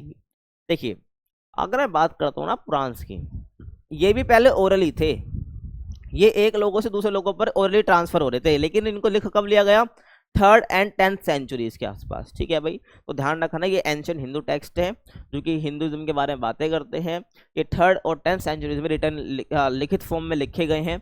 पहले बेसिकली ऐसा नहीं था, पहले ये ओरली ये भी ट्रांसफर हुआ करते थे, ठीक है भाई, ध्यान रखना है। तो 3rd and 10th story 10th century के आसपास इनको लिखा गया है। ये जो भाई दूसरे लोगों पर ट्रांसफर हो रहे थे किस फॉर्म में, कोई गा रहा है, कोई समझ रहे हो ना, तो एक तरह से दूसरे लोगों के पास ट्रांसफर हो रहे हैं, क्योंकि स्टोरीज है, बिलीव्स हैं, प्रैक्टिसेस हैं, तो स्टोरीज वगैरह जो होती थी वो ट्रांसफर हो जाती थी। वे लोग एक मान लो कि किसी की पेरेंट्स है तो उन्होंने अपने बच्चों को सुना दिया, फिर वो किसी और को सुना रहे हैं, या अपने जब वो पेरेंट्स बनेंगे अपने बच्चों को सुना रहे हैं, तो ऐसे ट्रांसफर होते रहते थे, ठीक है ना भाई। तो उसके बाद इसको भाई रिटर्न फॉर्म में लिख दिया गया 3rd to 10th सेंचुरी के बीच में। आगे हम बात करें, और this text plays a key role in shaping popular Hinduism by making religion more accessible to common people, ठीक है। जब पुरानिक ट्रेडिशन की बात आती है ना, तो इसने क्या करा भाई, बहुत सारे लोगों के लिए इसको एक्सेसिबल बना दिया, सब लोगों के लिए बेसिकली कॉमन बना दिया हिंदुइज्म को, जो कि वैदिक पीरियड में ऐसा नहीं था। समझ आ गया। अब यहां पर हम बात करेंगे भाई main features of religious development in Puranic traditions, ठीक है। देखिए, तो राइज ऑफ पॉपुलर डेटीज, ठीक है, डेटीज मतलब यहाँ पर देवता से है, किससे, देवताओं से, गॉड से आप कह सकते हैं। तो क्या हमें देखने को क्या मिलता है, देखो वैदिक पीरियड में क्या था, वो नेचर की वर्शिप करा करते, लेकिन पुरानिक में क्या, यहाँ पर आपके स्टैचू, आइडियल्स, टेम्पल, सब की बात हम करेंगे, क्योंकि यहाँ पर डेवलपमेंट हो चुका था हिंदुइज्म का, ध्यान रखना, ठीक है भाई। तो राइज ऑफ पॉपुलर डेटीज, तो Puranas promoted the worship of 3 major gods, तो इस टाइम पे 3 मेजर गॉड्स जो थे भाई, काफी हम कह सकते हैं पॉपुलर थे, जो कि वर्शिप करा जाता था लोगों के द्वारा। तो ऐसे भाई ब्रह्मा, जिसको क्रिएटर माना जाता है, ब्रह्मा क्या, जिन्होंने बोला कि जो बोला जाता है कि जो इन्होंने यूनिवर्स क्रिएट करा है वो ब्रह्मा ने ही करा है। उसके बाद विष्णु, जो कि प्रोटेक्टर माना जाता है, आपने सुना होगा कि इनके 10 अवतार हैं, है ना। तो 10 अवतार हैं भाई, और जब जब धरती पे पाप बढ़ेगा तब तब ये भाई प्रकट होंगे, है ना, आपको पता है। तो उनको प्रोटेक्टर कहा जाता है, और शिवा को डिस्ट्रॉयर कहा जाता है। ध्यान रखना कि भाई जिस दिन अंत करने की बारी आ गई तो शिवा ही आएंगे, ठीक है, डिस्ट्रॉयर इनको कहा जाता है। तो ध्यान रखना, क्रिएटर, प्रोटेक्टर और डिस्ट्रॉयर, तो 3 मेजर क्या है वर्शिप जिनकी करी जाती थी गॉड्स की, तो वो ये ध्यान आपको रखना है, ठीक है। आगे देखिए, और among them Vishnu and Shiva become more popular, ठीक है। ब्रह्मा 3 थे मैंने बता दिया आपको, लेकिन विष्णु और शिवा है ना, ये बहुत बहुत पॉपुलर आपको देखने को मिल जाता है, ठीक है। और they were seen as personal gods who care for their devotees, ठीक है। डिवोटीज का मतलब यहाँ पर भक्त से है, ठीक है, ध्यान रखना, समझ आ रहा है। तो यहाँ पर क्या बात आ रही है कि जो भाई ये बात पॉपुलर हो जाता है बहुत, शिवा एंड वैष्णव, विष्णु, इसको वैष्णव भी बोलते हैं, ठीक है, आगे बताऊंगा आपको। और they were seen as a personal gods, भाई लोगों का जुड़ाव बहुत हो गया, एक पर्सनल गॉड्स की तरह लोग इसको देखने लग गए, ठीक है भाई, देखा जाता था, क्योंकि ये अपने डिवोटीज की बहुत चिंता और केयर किया करते थे, ध्यान रखना है। और आगे मैं बात करूं, देखिए, द वर्शिप ऑफ गॉडेस, ठीक है, गॉडेसेस यानी कि शक्ति, जैसे कि आप देखते हो ना दुर्गा पूजा वगैरह ये होती है, लक्ष्मी वगैरह, तो इनको सही क्या है, ये गॉडेस है, क्या है ये, गॉडेस है। तो द वर्शिप ऑफ गॉडेस है शक्ति, क्योंकि भाई जो जितने भी फीमेल गॉड हैं तो गॉडेस बोला जा रहा है, इनको शक्ति का प्रतीक माना जाता था, ठीक है, सिंबल माना जाता था। तो गॉडेस यानी शक्ति, लाइक दुर्गा, लक्ष्मी और आपकी जो पार्वती है, ऑल्सो बिकम इम्पोर्टेंट, क्या आपके घर में नहीं होता है, ये होता है ना, पूजा इनकी करी जाती है, वर्शिप करी जाती है, जो हिंदुइज्म से रिलेटेड बच्चे हैं, तो ध्यान रखना है आपको, समझ आ गया। अब यहाँ पर हम बात करेंगे भक्ति यानी कि डिवोशन, आपको यहाँ पर रिलीजियस डेवलपमेंट बताना है पुरानी ट्रेडिशन के अंदर, तो आप वही बता रहे हैं, ठीक है। पुरानी ट्रेडिशंस के अंदर जो पुरानी ट्रेडिशंस आया, तो उसके बाद आपको जो हिंदुइज्म वो किस प्रकार से रिवाइव हुआ, ठीक है, वही आपको बताना है, समझ आ रहा है। तो भक्ति यानी डिवोशन होने लग गया, तो Puranic religion gave importance to भक्ति और loving devotion toward a personal God, यानी जिस गॉड को आप मानते हैं, जो आपका पर्सनल गॉड है, उनकी भक्ति आपको करनी है, ठीक है। भक्ति आप टेम्पल में जाके कर सकते हैं, ठीक, घर के अंदर आप उनकी इमेज, स्टैचू वगैरह जो आपने बना रखा है उसे आप कर सकते हैं। तो भक्ति का सिंपल फॉर्म ये हुआ करता था, है ना। तो loving devotion toward a personal god, और it told that anyone regardless of caste और gender could connect god through love और फेथ, समझ रहे हो। तो कास्ट और जेंडर का कोई मतलब ही नहीं है, ठीक है, कास्ट और जेंडर कुछ भी हो, आप गॉड से कनेक्ट कर सकते हैं लव और फेथ से, यानी कि प्यार से और विश्वास से, आपको कोई एक मत बीच के बनने की जरूरत नहीं है। वैदिक पीरियड में क्या होता था, अगर आपको गॉड से जुड़ना है तब वो क्या करोगे आप, आपको एक बंदा चाहिए, कौन, जिसको हम ब्राह्मण बोल रहे हैं, ब्राह्मण बोल रहे हैं, प्रीस्ट की जरूरत थी आपको, लेकिन आज के टाइम पे आपको अगर गॉड से जुड़ना है तो आपके अंदर क्या होना चाहिए, लव होना चाहिए और फेथ होना चाहिए आपको गॉड के प्रति, ठीक है, ध्यान रखना है, आपको आस्तिक होना चाहिए, आप गॉड से कनेक्ट कर जाओगे। किसी एक बीच के बंदे की जरूरत नहीं है गॉड से जुड़ने के लिए, किसी पंडित ब्राह्मण की जरूरत नहीं होती, ऐसा कौन कहता है, आपका पुरानिक रिलीजन कहता है, ध्यान रखना, ठीक है भाई, समझ आ गया। और सुनो, और भक्ति helped make religion more emotional, personal and inclusive. तो जो भक्ति है बेसिकली अपने पर्सनल गॉड के लिए रिलीजन को क्या भाई इमोशनल, पर्सनल और क्या बनाती है, आपको इंक्लूसिव बना देती है, ठीक है, ध्यान रखना है, समझ आ गया। और आगे बात करूं सिंपल और रिलीजियस प्रैक्टिस, ठीक है भाई, तो बहुत सिंपल। अब बात करें भाई रिलीजियस प्रैक्टिस क्या क्या होती थी पहले, भाई आपको अग्नि जलानी है, वही ये नाच परफॉर्म करना है, लेकिन ऐसा नहीं है, ठीक है। अब आप क्या कर सकते हैं, सिंपल रिलीजियस प्रैक्टिसेस हैं पहले के वैदिक पीरियड के मुकाबले।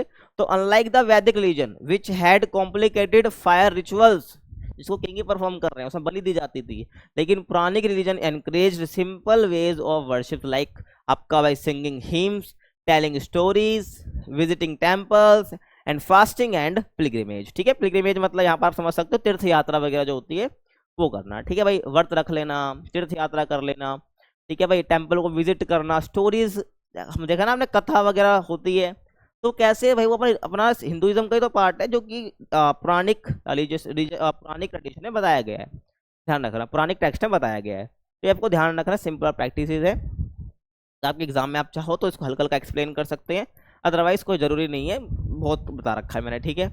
और ये हो गया ना अपना, अब आगे चलते हैं, देखो उसके बाद है टेम्पल वर्शिप। क्या टेम्पल वर्शिप हम क्या बताओगे, temples become the centre of religious life, क्या आपको पूजा करने होता है मंदिर नहीं जाते, जाते हैं, ठीक है, ध्यान रखना है। तो temples become the centre of religious life and ideals, यानी कि मूर्ति की हम बात करें, आइडियल का मतलब यहाँ पर क्या है, मूर्ति से है, ठीक है। तो ideals murti of gods and goddess were worshipped, ठीक है भाई, जो उनकी मूर्तियां हैं, जो उनके आइडियल्स है गॉड्स की और गॉडेसेस की, तो वो बेसिकली उनकी पूजा करी जाती है, वर्शिप करी जाती है, ध्यान रखना है। और द टेम्पल है बेसिकली वो सेंटर बन जाता है रिलीजियस लाइफ का, समझ आ गया। और रिचुअल्स जिनको हम पूजा कहते हैं, ठीक है भाई, पूजा किस प्रकार से कर रहे हो, रिचुअल्स वर परफॉर्म्ड रेगुलरली बाय प्रीस्ट, ठीक है भाई। तो मैं क्या कह रहा हूँ, अगर तुम्हें किसी दूसरे बंदे की जरूरत नहीं है गॉड से जुड़ने की, ध्यान रखना, यहाँ पर जो है रिचुअल्स बेसिकली जो परफॉर्म करे जाते हैं रेगुलरली, वो प्रीस्ट के थ्रू ही क्या करे जाते हैं भाई, करे जाते हैं। जैसे मंदिर में हम देखते हैं पंडित वगैरह होते हैं, तो रेगुलरली बेसिस पे क्या करते हैं भाई, पूजा करते हैं, रिचुअल्स करते हैं, तो ध्यान रखना है, समझ आ गया। लेकिन अगर मैं कह रहा हूँ अगर आपको किसी गॉड से जुड़ना है तो किसी तीसरे बंदे की जरूरत नहीं है, आपको ध्यान रखना है, आपके अंदर लव और फेथ होना चाहिए, समझ आ गया। तो टेम्पल्स की बात हो गई। उसके बाद है भाई mythological stories and moral teachings, ठीक है भाई। तो बहुत सारी मिथोलॉजिकल स्टोरीज हैं, मोरल टीचिंग्स है पुराण के अंदर। तो Puranas are full of mythological stories about gods, यानी गॉड्स के बारे में बहुत मिथोलॉजिकल स्टोरी है, ठीक है, गॉडेसेस के बारे में है एंड डेमोन्स के बारे में एंड हीरोज के बारे में है। तो ये सभी भरा हुआ है बिलीफ स्टोरीज से, तो हमें पुराण के अंदर ये सब स्टोरी देखने को मिलती है। और स्टोरीज टोट मोरल लेसन, ठीक है, जितनी भी स्टोरीज आप पढ़ते हैं तो कहीं ना कहीं एक मोरल लेसन हमको ये दे रही होती है, ठीक है, कहीं ना कहीं हमको एक मोरल लेसन ये दे रही होती है। मोरल मतलब जो हमें जिंदगी में को सीख दे रही होती है, ठीक है। इंस्पायर्ड डिवोशन, समझ रहे हो, तो the stories taught moral lessons, inspired devotion, devotion मतलब कि भक्ति एक तरफ से, यानी कि आप भक्ति के लिए बिल्कुल क्या हो जाओ, इंस्पायर हो जाओ, यानी भक्ति के लिए हमें इंस्पायर करती है। And explain religious believes in simpler way, और जो रिलीजियस बिलीव्स है वो हमको सिंपलर वे में क्या करती है, एक्सप्लेन करती हैं ये स्टोरीज, ध्यान रखना है। तो mythological stories and moral teaching हम ये बताओगे आप, ठीक है। और सुनो, और डेवलपमेंट ऑफ हिंदू सेक्ट्स, ठीक है। अब जो हिंदुइज्म है ना ये भी कई हिस्सों में बढ़ जाता है, कई आप बेसिकली 3 के बारे में पढ़ते हैं, ठीक है, तो 3 हिस्सों में बढ़ जाता है। From the Puranic traditions different sects of Hinduism were developed, ठीक है, जैसे कि आपका वैष्णविज्म है, शैविज्म है और आपका शक्तिज्म है, ठीक है, ध्यान रखना है। तो वैष्णविज्म क्या है, जिसमें विष्णु की वर्शिप करी जाती है, शैविज्म क्या है जिसमें शिवा की वर्शिप करी जाती है, और शक्तिज्म क्या है जहाँ पर गॉडेस, जबकि दुर्गा हो गई, लक्ष्मी हो गई, पार्वती, सबकी क्या है पूजा करी जाती है, वर्शिप करी जाती है, समझ रहे हो। तो ये मेन क्या बन गया, सेक्ट बन के ब्रांच बन गई हिंदुइज्म के अंदर। जो वैष्णविज्म है वहाँ पर भाई बेसिकली विष्णु की ज़्यादा पूजा वर्शिप करी जा रही है, शैविज्म में शिव की ज़्यादा वर्शिप करी जा रही है, और ऐसे आपका शक्तिज्म है तो वहाँ पर आपकी जो है गॉडेस जितनी भी आपकी उनकी बेसिकली वर्शिप करी जा रही है, पूजा करी जा रही है, समझ आ रहा है क्या कहना चाह रहा हूँ। ऐसे बुद्धिज्म में बटा, ठीक है, आपका थेरवाद, महायान, वज्रयान, ऐसे आपका हिंदुइज्म में भी हो गया। और each sect had its own stories, festival and practices. जितने ये सेक्शन आपको मैं बता रहा हूँ उसके हर एक का क्या अपना भाई खुद की स्टोरीज हैं, फेस्टिवल्स हैं एंड प्रैक्टिसेस। जैसे कि मैं सक्तिज्म की बात कर लूँ, चलो एक, ठीक है, आप देखते हो ना हर कुछ टाइम बाद आपके क्या आते हैं, आपकी कंचका वगैरह आती है, ठीक है, आपके जो है नवरात्रे आते हैं, तो बेसिकली शक्तिज्म का पार्ट है। क्योंकि ये शक्तिज्म क्या है, बेसिकली इसका शक्तिज्म का फेस्टिवल क्या आपका नवरात्रि है, ठीक है, ध्यान रखना है, समझ आ गया। तो डेवलपमेंट ऑफ हिंदू सेक्ट्स। आगे मैं बात करूं पिलग्रिमेज एंड होली प्लेसेस।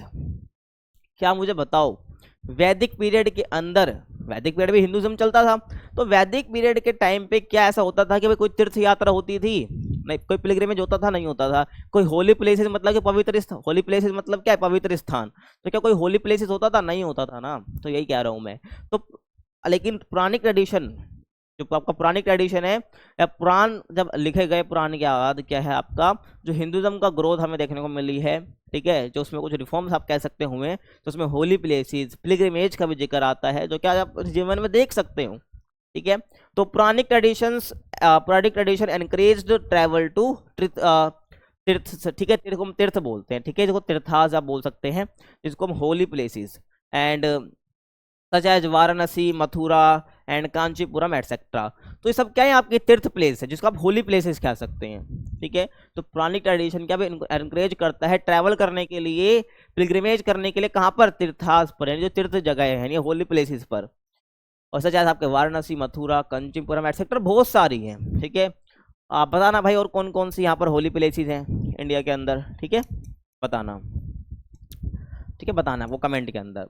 और pilgrimage because become a popular way to show devotion and gain religious merit. समझ रहे हो ना, अगर आपको डिवोशन दिखाना है अपने पर्सनल गॉड के लिए, तो पिलग्रिमेज जो है एक इम्पोर्टेंट या कह लो पॉपुलर वे बन चुका है, तरीका बन चुका है। लोग देखा होगा आपने, लोग तीर्थ यात्रा करते हैं, पिलग्रिमेज करते हैं, वो क्यों करते हैं, मतलब डिवोशन दिखाने के लिए, ठीक है, भक्ति दिखाने के लिए एंड गेन रिलीजियस मेरिट, ठीक है, ध्यान रखना, समझ आ रहा है। अब नेक्स्ट क्वेश्चन की हम बात करते हैं, एक्सप्लेन द डेवलपमेंट ऑफ भक्ति ट्रेडिशन इन मेडिवल इंडिया। तो आपसे बोला है कि वो जो भक्ति ट्रेडिशन है ना, इसका डेवलपमेंट कैसे हुआ है मेडिवल इंडिया के अंदर। आपको पता होना चाहिए भाई मेडिवल इंडिया के बारे में, या मैं ये कहूँ तो मेडिवल हिस्ट्री की स्टार्टिंग इंडिया में कब से कब तक मानी जाती है, आपको पता है, एंशियंट हिस्ट्री आपने पढ़ी है। तो जब गुप्ता एम्पायर का डिक्लाइन हो रहा होता है ना भाई, तो उसी के बाद अपना कहीं ना कहीं मेडिवल पीरियड जो स्टार्ट हो जाता है। अगर मैं जनरली कहूँ तो आपका जो 6th सेंचुरी है, 6th सेंचुरी से लेकर आपका 16th सेंचुरी तक, ठीक है, 6 से लेकर 60th सेंचुरी तक आपका क्या चलता है भाई, मेडिवल पीरियड चलता है। क्या चलता है भाई, मेडिवल चलता है, ठीक है। क्या चलता है आपका भाई, आपका जो मेडिवल पीरियड चलता है आपका, ठीक है, ध्यान रखना है। अब इसको भी ना हम क्या कैटेगराइज करते हैं, क्या करते हैं भाई, कैटेगराइज करते हैं दो हिस्सों में, एक होता है आपका अर्ली, एक आपका होता है लेटर, क्या ध्यान रखना है, यानी कि आपका अर्ली मेडिवल पीरियड और लेटर मेडिवल पीरियड, ठीक है। अब इनके टाइम लाइन की बात करूं तो अर्ली का आपका ध्यान रखना है, आपको लगभग आपको ध्यान रखना है भाई 6th, ध्यान रखना है, ठीक है, 6th से लेकर आपका 13th सेंचुरी तक, ठीक है, ध्यान रखना है अर्ली मेडिवल पीरियड। और आपका जो लेटर मेडिवल पीरियड आपका 13th to 60th सेंचुरी, ठीक है, ध्यान रखना है। तो पूरा अगर मेडिवल बात करूँ 6 से लेकर आपका 16th सेंचुरी तक, लेकिन अर्ली की बात करता हूँ उसको आगे हम कैटेगराइज कर देते हैं। अर्ली मेडिवल पीरियड आपका 6 से 13 तक, और आपका जो लेटर है वो 13 to 16 आपका सेंचुरी हो जाएगा। तो समझ आ गया। तो इसी टाइम पीरियड में आपका भक्ति ट्रेडिशन के डेवलपमेंट की बात यहाँ पर करी गई है, ठीक है, ध्यान आपको रखना है। तो इसी की बात हम करने वाले हैं। तो the bhakti tradition was a religious movement that become popular in medieval India 8th to 7th century C. तो समझ रहे हो। तो अगर बात करूं भक्ति ट्रेडिशन की, तो ये जो एक रिलीजियस मूवमेंट है, कहीं ना कहीं आपका रिलीजन से जुड़ा हुआ है, तो ये पॉपुलर कब होता है मिडिवल इंडिया के अंदर, आपका 18th से 17th सेंचुरी के अंदर। लेकिन ये जो साउथ इंडिया के अंदर, ठीक है, पॉपुलर तो इस टाइम पे होता है, लेकिन आपका जो साउथ इंडिया है, ठीक है, साउथ आपका इंडिया, यहाँ पर 16th सेंचुरी में स्टार्ट हो गया था, ठीक है, ध्यान रखना 16th सेंचुरी में स्टार्ट हो चुका था, ठीक है, तो आपको पता होना चाहिए। और आगे मैं बात करूं, देखो इट फोकस्ड ऑन डिवोशन, ठीक है, यानी भक्ति पर, इन्होंने बेसिकली क्या फोकस ये करते हैं किसमें, भक्ति जो ट्रेडिशन आपका जो भक्ति मूवमेंट है इसमें डिवोशन पर ज्यादा जोर दिया गया है, ध्यान रखना। To a personal god and promoted love equality and आपका इनर स्पिरिचुअलिटी, ठीक है, यानी कि आपकी जो अंदर की स्पिरिचुअलिटी है ना उसकी यहाँ पर बात करी जाती है, इक्वालिटी की बात इसमें करी जाती है, और आपका पर्सन और आपके यहाँ पर जो है डिवोशन की बात यहाँ पर करी जाती है किसमें, आपका जो है भक्ति मूवमेंट के अंदर, भक्ति ट्रेडिशन के अंदर। समझ आ गया। और ये आपका क्या है भाई, over the rituals and caste division, कहने का मतलब है इक्वालिटी इन सबको ज्यादा फोकस दिया जाता है आपके जो कास्ट डिवीजन है, जो रिचुअल्स है उसकी बजाय। समझ आ रहा है। आगे मैं बात करूं, the movement brought great changes to Indian religion, society and literature. और जो आपका मूवमेंट है जिसको हम भक्ति मूवमेंट कह रहे हैं, ये बहुत चेंज लेके आता है आपके इंडियन रिलीजन के अंदर, सोसाइटी के अंदर और लिटरेचर के अंदर भी, ध्यान रखना है। समझ आ रहा है। अब आगे मैं बात करूं, देखिए भाई ओरिजिन ऑफ भक्ति मूवमेंट कि भाई इसका ओरिजिन कैसा हुआ है। तो the bhakti tradition has roots in the Puranic age, ठीक है, आपने पीछे पढ़ा है भाई, पुरानिक एज के बारे में पढ़ा है ना, तो इसके रूट्स हम वहीं देख सकते हैं। लेकिन ये जो strong social and spiritual movement बनता कब है, मेडिवल पीरियड में ही ये बनता है, ध्यान रखना। ठीक है भाई, रूट्स इसकी पुरानी एज में देखी जा सकती है, पुरानी पीरियड में देखी जा सकती है, लेकिन ये स्ट्रॉन्ग और एक स्पिरिचुअल मूवमेंट कब बनता है, ये बनता है मेडिवल पीरियड में। जब भी आपसे क्वेश्चन ये पूछा है कि मेडिवल इंडिया के अंदर ये डेवलपमेंट कैसे हो गया, ठीक है, इसका डेवलपमेंट किस प्रकार से हुआ है। और देखिए, और it started in South India with the Alvars, Alvars आप कह सकते हैं, ठीक है। अलवार्स का मतलब यहाँ पर क्या है, डिवोटीज ऑफ विष्णु, ठीक है, ध्यान रखना। और आपका एंड नैनार जिसको हम बोलते हैं devotees of Shiva, between 6th and 9th century, 9th century, ठीक है भाई। देखो जब बात करते हैं ना भक्ति मूवमेंट की, तो कहीं ना कहीं यहाँ पर दो ग्रुप की बात आएगी, अलवार्स की और आपके नैनार्स की बात आएगी, ठीक है। अलवार्स आपके जो है devotees of Vishnu and Nayanars आपके डिवोटीज ऑफ शिवा, ठीक है। तो यहाँ इसमें क्या आपका इन्होंने क्या आपका बेसिकली भक्ति ट्रेडिशन या भक्ति मूवमेंट स्टार्ट करा है 6th सेंचुरी के अंदर, ठीक है, समझ आ रहा है। और ये 18th सेंचुरी में जो 8th सेंचुरी में आपका क्या है बेसिकली पॉपुलर बन जाता है मेडिवल इंडिया के अंदर, समझ आ गया। और their songs in Tamil expressed deep love for god and rejected caste and ritual based practice, ठीक है। जो इनके सॉन्ग्स है वो तमिल में है, ठीक है, तमिल के सॉन्ग है जो कि एक्सप्रेस करते हैं डीप लव, यानी बहुत गहरा प्यार व्यक्त करते हैं, एक्सप्रेस करते हैं गॉड के लिए, और जितना भी कास्ट और जो रिचुअल बेस्ड प्रैक्टिस है उसको सब ये रिजेक्ट कर देते हैं, ध्यान रखना है, ठीक है, ध्यान रखना, समझ आ गया। उसके बाद स्प्रेड टू नॉर्थ इंडिया, इसके बाद ये नॉर्थ इंडिया में भी स्प्रेड होता है इन मेडिवल टाइम पे ही। तो by the 12th and 15th centuries the bhakti movement spread to North India, ठीक है भाई, नॉर्थ इंडिया में क्या हुआ है स्प्रेड होने लग जाता है, फैलने लग जाता है। और it was influenced by Islamic Sufi traditions, ठीक है भाई, आपको पता होगा इस टाइम पे सूफी ट्रेडिशन भी काफी फैला हुआ था, आपने पढ़ा होगा अपने छोटी क्लासेस में सूफी ट्रेडिशंस के बारे में पढ़ा होगा, ठीक है, जो कि कहीं ना कहीं इस्लामिक ब्रांच है, ठीक है, ध्यान रखना। बेसिकली रिलीजियस प्रैक्टिस आप कह सकते हो एक तरह से इसको। तो इस्लामिक सूफी ट्रेडिशन से इन्फ्लुएंस थे, ठीक है भाई, ध्यान रखना। और which also emphasised love for god and equality, ठीक है भाई। तो इस्लामिक सूफी ट्रेडिशन है ये भी कहीं ना कहीं गॉड को लव फॉर गॉड यानी भगवान के लिए प्यार और इक्वालिटी पर जोर यहाँ पर दे देते भाई, एम्फेसाइज करा कर देते, ठीक है। तो कहीं ना कहीं जो है जो आपका नॉर्थ इंडिया में जब फैलने की बात यहाँ पर आती है, स्प्रेड की बात आती है, तो कहीं ना कहीं इस्लामिक सूफी ट्रेडिशन से ये कहीं ना कहीं क्या था इन्फ्लुएंस्ड, ध्यान रखना है, समझ आ रहा है। आगे हम बात करते हैं, देखिए। तो आपके बाद उसके बाद saints began preaching in local languages like Hindi, Marathi, Bengali etcetera. पहले क्या तमिल में अपने सबको ये एक्सप्रेस करा करते थे अपने सॉन्ग्स वगैरह, लेकिन जो ये cents began preaching in local languages, अब जो इनके सॉन्ग्स वगैरह हैं वो हिंदी, मराठी, बंगाली जितनी भी रीजनल लैंग्वेज है उसमें भी ये होने लग गया। क्यों होने लग गया, ताकि ज़्यादा लोगों तक पहुंच पाए, ठीक है भाई। And making religion more accessible to common people, ताकि जो रिलीजन है वो बहुत और ज़्यादा एक्सेसिबल बन जाए लोगों के लिए, ठीक है, ध्यान रखना है।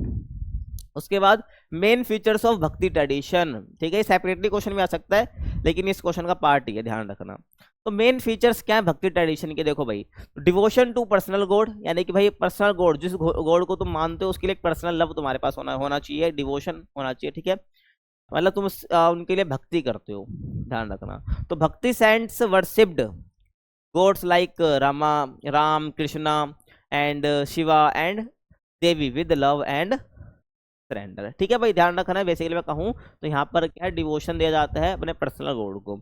उसके इक्वालिटी की बात कर लो, the bhakti movement rejected caste, gender and religious difference, जो रिलीजियस डिफरेंस था उसको रिजेक्ट यहाँ पर ये कर देते और इक्वालिटी लाने की कोशिश यहाँ पर करते हैं। ठीक है, इसके बारे में पीछे बता चुका हूँ, उससे थोड़ा फास्ट चल रहा हूँ मैं यहाँ पर। ठीक है, उसके बाद यूज ऑफ वर्नाकुलर लैंग्वेजेस, कहने का मतलब है जितनी भी लोकल लैंग्वेजेस हैं, ठीक है, वहाँ पर भी सब ये पोएम्स वगैरह एम्फेसाइज की गई।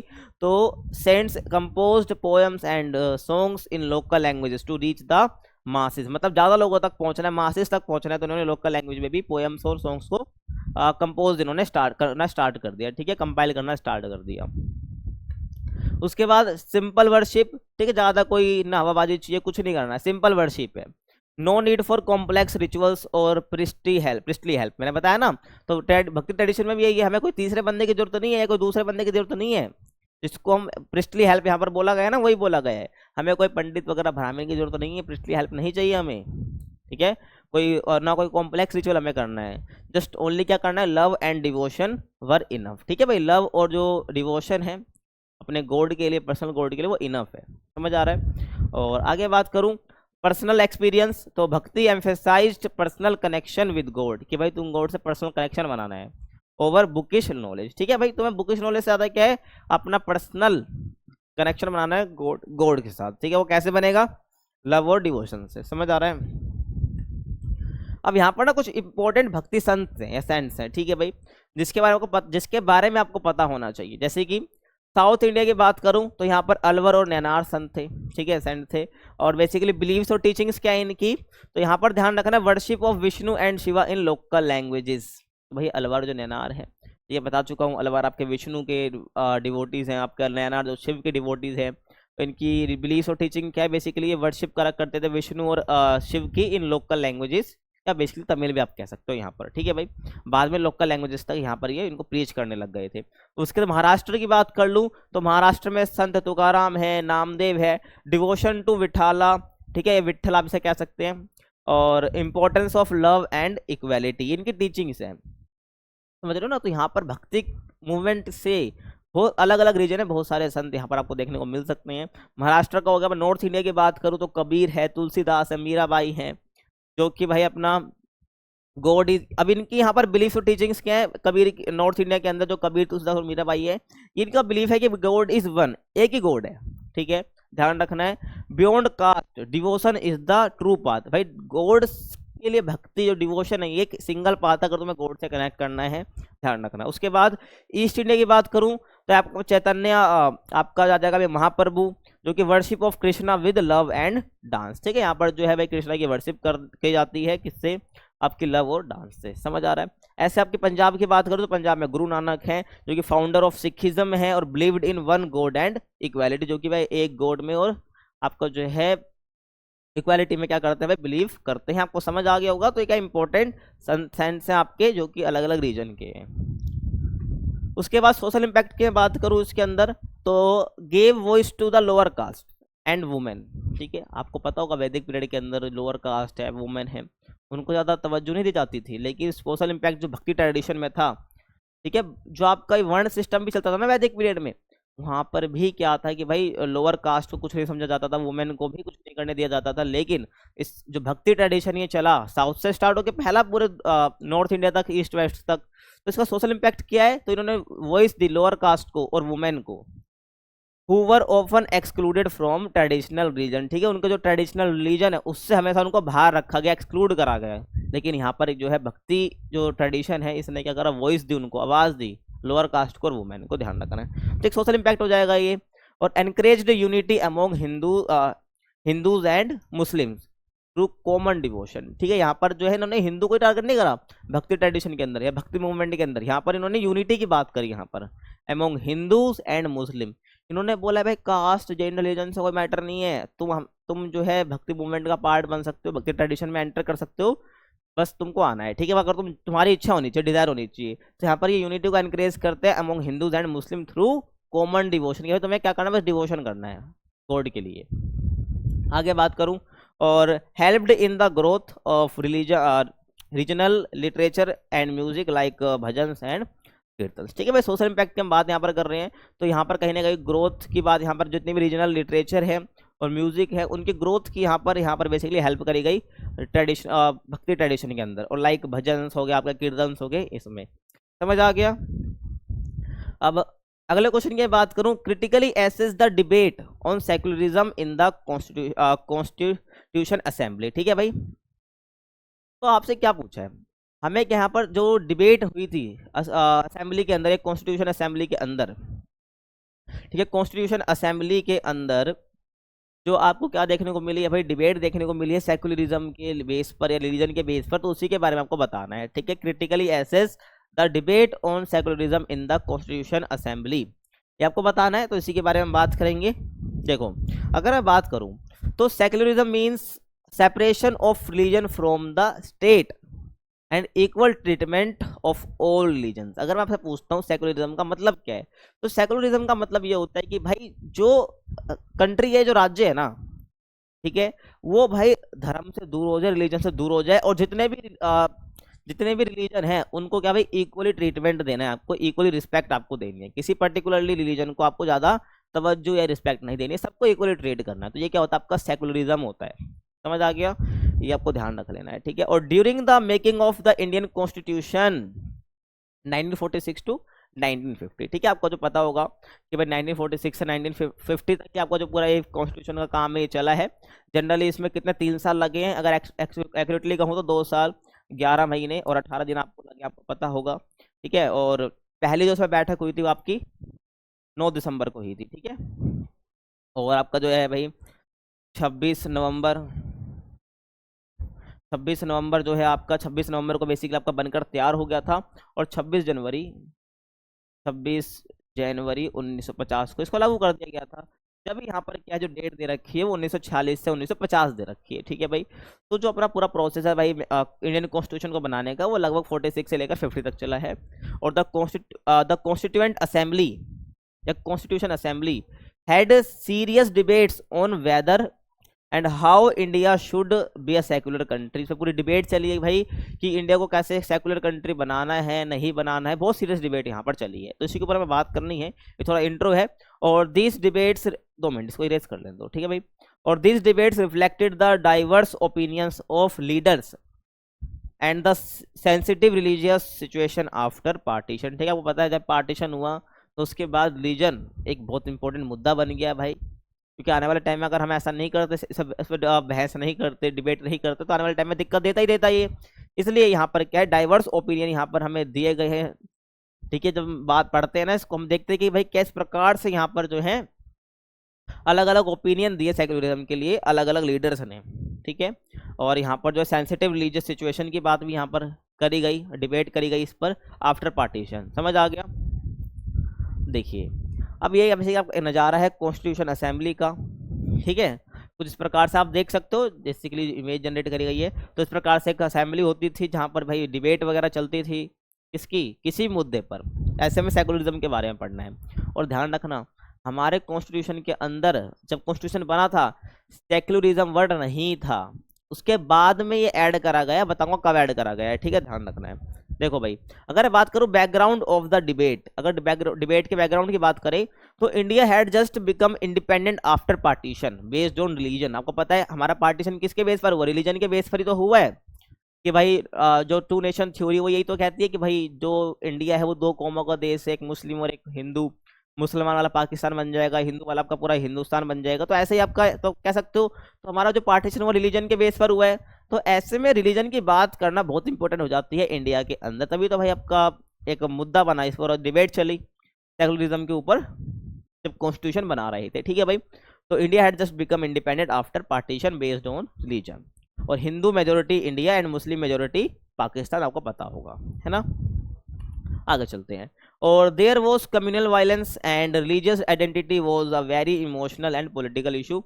तो आपको पता है उस टाइम पे भाई कम्युनल इशू और जो रिलीजियस आइडेंटिटी उस टाइम पे बहुत मैटर कर रहे थे जब पार्टीशन यहाँ पर हो रहा था, है ना। तो पता है आपको, तो कम्युनल वायलेंस यानी कोई धर्म से रिलेटेड या रिलीजियस रिलेटेड कोई आपकी लड़ाई वगैरह ना हो, और रिलीजियस आइडेंटिटी उस टाइम पे जो एक पॉलिटिकल इशू और एक इमोशनल इशू बन रखा था, ध्यान रखना है।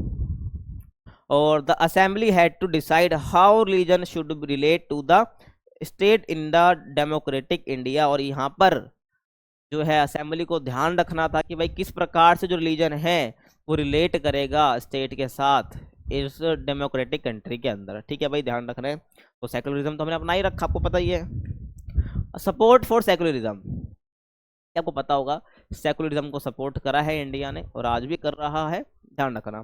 तो leaders like Jawaharlal Nehru, B R Ambedkar and Sardar Patel supported secularism, लेकिन कुछ ने बेसिकली अगर हम विरोध भी करा है, ठीक है, इसके फेवर में नहीं थे, अपोज करा था, वो आगे हम देख रहे होंगे। हमें डिबेट के बारे में बताना है, हमें क्रिटिकली एसेस करना है, हमें डिबेट के बारे में नहीं बताना है कि भाई किसने क्या बोला, हमें देखना है कि भाई डिबेट के अंदर बेसिकली क्या बातें निकल कर आई हैं। तो भाई देखो यहाँ पे मेन लीडर्स जो थे उन्होंने यहाँ पर सपोर्ट करा सेकुलरिज्म को, और they believed that the state should not promote और इंटरफेयर्स इन एनी रिलीजन। तो यहाँ पर सेकुलरिज्म का मतलब क्या भाई, सेपरेट होना है रिलीजन से स्टेट को, मतलब किसी एक रिलीजन के अंदर भी यानी करना, इंटरफेयर नहीं करना, प्रमोट नहीं करना है किसी को भी, समझ रहे हो। तो ये बिलीव ऐसे ही करते थे कि भाई स्टेट शुड नॉट प्रमोट और इंटरफेयर्स इन एनी रिलीजन, सबको इक्वली ट्रीटमेंट देना है, ध्यान रखना। और they wanted all citizens regardless of religion to have equal rights and protection. ये चाहते थे कि भाई जितने भी सिटीजन्स हैं उनको क्या इक्वल राइट्स मिले, उनको इक्वल प्रोटेक्शन मिले विदाउट एनी रिलीजन, यानी रिलीजन के बेसिस पर ना हो ये सब। और Nehru said religion is a personal and should not influence government law, समझ रहे हो। तो आपको यहाँ पर नेहरू ने ये बोला कि भाई जो अपना रिलीजन है ना, एक पर्सनल चीज़ है भाई, क्या एक पर्सनल है, इसको ये जो हमारी गवर्नमेंट लॉज है ये इसको इन्फ्लुएंस ना करे, समझ रहे हो ना। सही है, पर्सनल है भाई, इसको पर्सनली रहने देना चाहिए। लेकिन आज के टाइम पे भी आप देखते हैं तो कहीं ना कहीं पर्सनल से ज़्यादा भाई पॉलिटिकल मुद्दा ही बन रखा है। अपोजिशन एंड कंसर्न्स, ठीक है भाई। तो some members specially from minority communities, ठीक है भाई। तो असेंबली के अंदर बहुत सारे मेंबर्स है, तो कुछ मेंबर्स जो कि माइनॉरिटी कम्युनिटी से बिलोंग करते थे, तो वो फियर थे, यानी उनको डर लग रहा था, ठीक है, वो उनको डर लग रहा था कि क्या डर लग रहा था भाई, कि secularism might mean ignoring religious right, ठीक है भाई। अब यहाँ पर क्या हो रहा है, सारे रिलीजन को भाई क्या इक्वली ट्रीट करा जाएगा। तो कुछ के होते हैं ना भाई रिलीजियस राइट होते हैं कुछ रिलीजन में, तो इनको लगने लगा भाई जो माइनॉरिटी कम्युनिटी है, जो कि भाई यहाँ पर कुछ मेंबर्स जो कि अपोज कर रहे हैं इसको, तो यहाँ पर इनको डर सता रहा था कि भाई जो रिलीजियस राइट्स हैं कहीं वो हमसे छीन ना लिया जाए, ठीक है ना, तो ध्यान रखना। तो इसको यहाँ पर एक अपोजिशन की बात है, यहाँ पर अपोज करा गया सेकुलरिज्म को। और others believed that India had deeply religious culture and the state should respect all religion not be distant, ठीक है भाई। तो यहाँ पर ये बात निकल कर आई बाद में, कंसर्न ये निकल कर आए कि भाई जो इंडिया है ना डीपली रिलीजियस कल्चर है यहाँ पर, ये नहीं कि भाई एक कल्चर यहाँ पर एक ही रिलीजन के कल्चर के लोग रहते हैं ना, डाइवर्स है भाई, यहाँ पर बहुत सारे आपको रिलीजन के लोग देखने को मिल जाएंगे। तो ऐसे में क्या हमें सब रिलीजन को रिस्पेक्ट करनी है, अगर हमें क्या और डिवाइड नहीं होना है तो, ठीक है, ध्यान रखना। और there were also debates on whether the word secularism या secular should be directly mention in the constitution. और ये भी डिबेट चली कि भाई सेकुलर वर्ड क्या हमें कॉन्स्टिट्यूशन में ऐड करना है या नहीं करना है, तो कि नहीं करा गया था, ध्यान रखना, ये बाद में ऐड करा गया था 42 जो आपका अमेंडमेंट हुआ था, आगे है बताऊंगा आपको, ठीक है, तभी ऐड करा गया था, ध्यान रखना है। तो यहाँ पर क्या ये भी डिबेट चल रही है सेकुलर वर्ड जो है डायरेक्टली मेंशन करना है या नहीं करना है, क्योंकि यहाँ पर डायरेक्टली भले ही मेंशन ना कराओ, लेकिन जो फंडामेंटल राइट्स हैं कहीं ना कहीं आपको जो है रिलीजियस फ्रीडम मिलती है, तो वहाँ पर कहीं ना कहीं आपको सेकुलरिज्म जो है वहाँ पर फुलफिल हो जाता है। इसलिए कहीं सेकुलर वर्ड जो है कॉन्स्टिट्यूशन में कहीं नहीं लिखा हुआ था, लेकिन बाद में इसको डाल दिया गया ऐड करके, ठीक है भाई। तो यहाँ पर हम फाइनल आउटकम की बात करें तो the word secular was not included in the original constitution in 1950 but its spirit was clearly present, ठीक है। बट जो इसकी सेकुलरिज्म का आइडिया है, जो इसकी स्पिरिट है, वो क्लियरली क्या है मेंशन है, ध्यान रख लेना है। और ऐसे कि आर्टिकल 25 to 28 है, ठीक है, जहाँ पर कहीं ना कहीं धार्मिक स्वतंत्रता मिलती है, ठीक है, रिलीजियस फ्रीडम मिलती है। तो article 25 to 28 gave people freedom of religion, freedom of manage religious affairs, ठीक है भाई। तो अपने जो रिलीजियस अफेयर हैं और आपके जो रिलीजन है उसको आप देख सकते हो, मैनेज कर सकते हो। And protection against forced taxes for religious activities, ठीक है। और जो भाई आपको मान लो आप कोई रिलीजियस एक्टिविटी परफॉर्म कर रहे हो, उसके आपको कोई टैक्स फोर्स कर रहा है, तो इससे भी आपको प्रोटेक्शन दी जाती है 25 to 28 आर्टिकल के तहत, जो कि आपका फंडामेंटल राइट है, ठीक है। तो पहले देखो सेकुलर वर्ड कहीं नहीं था, सेकुलर वर्ड कहीं नहीं, लेकिन जो उसका आइडिया है वो ऑलरेडी मेंशन था, ठीक है भाई, बता दिए कहां पर था। लेकिन इन 1976 क्या in 1976 during the emergency the word secular was added to the preamble by 42 amendment, यानी कि संशोधन इसको हम कहते हैं, ठीक है भाई। चेंज अमेंडमेंट मतलब क्या है यहाँ पर चेंज, हमने क्या करा कॉन्स्टिट्यूशन में चेंज कर, जो कि 42 अमेंडमेंट था। और क्या करा भाई, जो सेकुलर वर्ड है इसको हमने कहाँ जोड़ दिया, कहाँ जोड़ दिया, प्रिम्बल में जोड़ दिया। आप कोई भी एनसीईआरटी की बुक उठाते हो, कोई सी बुक उठाते हो, उसको पेज आपने देखा होगा ना, हर बुक में आपको क्या देखने को मिलेगा, आपको अपनी संविधान की, कॉन्स्टिट्यूशन की प्रस्तावना देखने को मिल जाएगी, या जिसको हम इंग्लिश में प्रेम्बल कहते हैं वो देखने को मिल जाएगी। तो वहां पर बेसिकली क्या सेकुलर वर्ड जोड़ दिया, आपने देखा भी होगा सेकुलर वर्ड, जिसको हम हिंदी में धर्मनिरपेक्ष कहते हैं। तो ये वर्ड आपको जरूर देखने को मिला होगा, ठीक है। और आगे बात करूं क्रिटिकल असेसमेंट की, तो यहाँ पर हमें हर एक वो चीज की बात करनी है, हर एक पॉइंट की बात करनी है जो कि कहीं ना कहीं क्रिटिकली मेजर करता है, एसेस करता है कॉन्स्टिट्यूशन असेंबली को, जो डिबेट हुई थी सेकुलरिज्म के ऊपर। तो the debate shows the wisdom and question of the constitution makers, ठीक है भाई। जो डिबेट हमें क्या दिखाती है, विजडम दिखाती है लीडर्स की, और क्वेश्चन दिखाती है ऑफ कॉन्स्टिट्यूशन मेकर्स, ठीक है भाई। उन्होंने क्या क्या उन्होंने चिंता करी, ठीक है, उनके उनके विजडम को दिखाती है। और they did not rush to use the word but gave it meaning through laws, ठीक है। वो रश क्रिएट नहीं करना चाहते थे भाई कि भाई यहाँ पर वर्ड ऐड कर दिया हमने, बट वो मीनिंग देना चाहते थे भाई सेक्युलर की थ्रू लॉज, उन्होंने वाक्य बनाए, ठीक है, इसलिए उन्होंने ऐड नहीं करा था। और India's version of secularism is not anti religion, जो इंडिया का ध्यान, इंडिया का जो सेक्युलरिज्म है ना भाई, जो इंडिया वर्जन, इंडिया का जो सेकुलरिज्म है वो वेस्टर्न से अलग है, ध्यान रखना है। तो यूरोप वगैरह वहां पर जो सेकुलरिज्म अपनाया जाता है वहां से अलग है अपने इंडिया का, ध्यान रखना है। तो India's version of secularism is not anti religion but it's promotes equal respect for all religions, ठीक है भाई। जितने भी रिलीजन है उनको क्या करता है, ये प्रोटेक्ट करता है, समझ आ गया, ध्यान रखना। जैसे कि बताऊं वेस्टर्न में क्या होता है, जैसे यूरोप वगैरह की आप बात करोगे तो यूरोप में बेसिकली क्या है, अगर ज्यादा धर्म के लोग देखने को मिल जाएंगे ना तो वो उनसे डर, उनको डर लगता है, तो इसलिए वहां पर क्या एक ही धर्म के लोग आपको देखने को मिलेंगे, एक रिलीजन के लोग आपको देखने को मिलेंगे। और क्या जो गवर्नमेंट है वो बिल्कुल इतना सभी इंटरफेयर नहीं करती किसी भी रिलीजन के अंदर। लेकिन इंडिया के अंदर मान लो कि इंडिया का जो सेकुलरिज्म, मान लो अगर किसी रिलीजन के अंदर कुछ मान लो ऐसी प्रैक्टिसेस हैं जो कि सही नहीं है, तो कहीं ना कहीं उसको क्या है भाई, जो गवर्नमेंट है उसमें इंटरफेयर जरूर करती है, ध्यान रखना, समझ आ रहा है। उसके बाद देखिए, however critics argue the later politics sometimes misused secularism making it a tool for vote banks, ठीक है। बाद में जो सेकुलरिज्म जैसी चीज है ना, इसको क्या है पॉलिटिकल इशू बनाया गया बाद में फॉर वोट, ध्यान रखना। Still the constitution provides a strong secular foundation if implemented Fairlie. अगर भाई सेकुलरिज्म, जो सेकुलरिज्म फाउंडेशन है, जो हमारा कॉन्स्टिट्यूशन है, एक सेकुलरिज्म, स्ट्रॉन्ग सेकुलरिज्म फाउंडेशन हमको देता है अगर इसको ढंग से जो है फेयरली तरीके से इम्प्लीमेंट कराया जाए, समझ आ रहा है, ठीक है। अब हम बात करते हैं भाई कुछ शॉर्ट नोट की, जो कि एग्जाम में लिखने के लिए आते ही आते हैं, ध्यान रखें। अब देखो जितने मैंने पीछे क्वेश्चन बताए हैं ना, आपको जो मैंने बताया वो ध्यान में रखना है। क्वेश्चन आपको कैसे भी आए, जहां पर आपको टॉपिक दिख जाए ना उससे रिलेटेड आपको ये बात लिखनी है जो मैंने पीछे बताया है, ठीक है। शॉर्ट में नहीं बताया, डिटेल में ही बताया आपको, तो आप लिख सकते हो। तो यहाँ पर देखिए भाई शॉर्ट नोट लिखने में जैनिज्म के ऊपर, कबीर के ऊपर, मेकिंग ऑफ सेक्रेड स्पेस, ठीक है, और संस्कृताइजेशन, ठीक है भाई। देखो तो पहले हम बात करते हैं जैनिज्म के ऊपर। तो Jainism is an ancient Indian religion founded by Mahavir in the 6th century BC, ठीक है भाई। तो मैं बात करूं तो भाई जैनिज्म के अंदर टोटल कितने तीर्थंकर हैं, 24th तीर्थंकर है, ठीक है। बोला जाता है कि भाई ये फाउंडेड जो लिखा है ना ये महावीर, यहाँ पर महावीर तो कह सकते हो कि इसलिए फाउंडेड वाला जाता है कि यहाँ पर लिखा है ना भाई Jainism ancient Indian religion founded by Mahavira, ये इसलिए कहा जाता है क्योंकि जब जैनिज्म की जो ग्रोथ हमें देखने को मिली है ना, जो हमें ग्रोथ देखने को मिली है वो किसके देखने, कैसे देखने को मिली है, जब महावीर जो है वर्धमान महावीर तीर्थंकर बने थे, ठीक है। तीर्थंकर क्या है भाई, 24 तीर्थंकर, जिनको एक तरह से शिक्षक कहा जाता है, टीचर्स कहा जाता है जैनिज्म में, ध्यान रखना है। तो 24वें थे ये, ध्यान रखना है।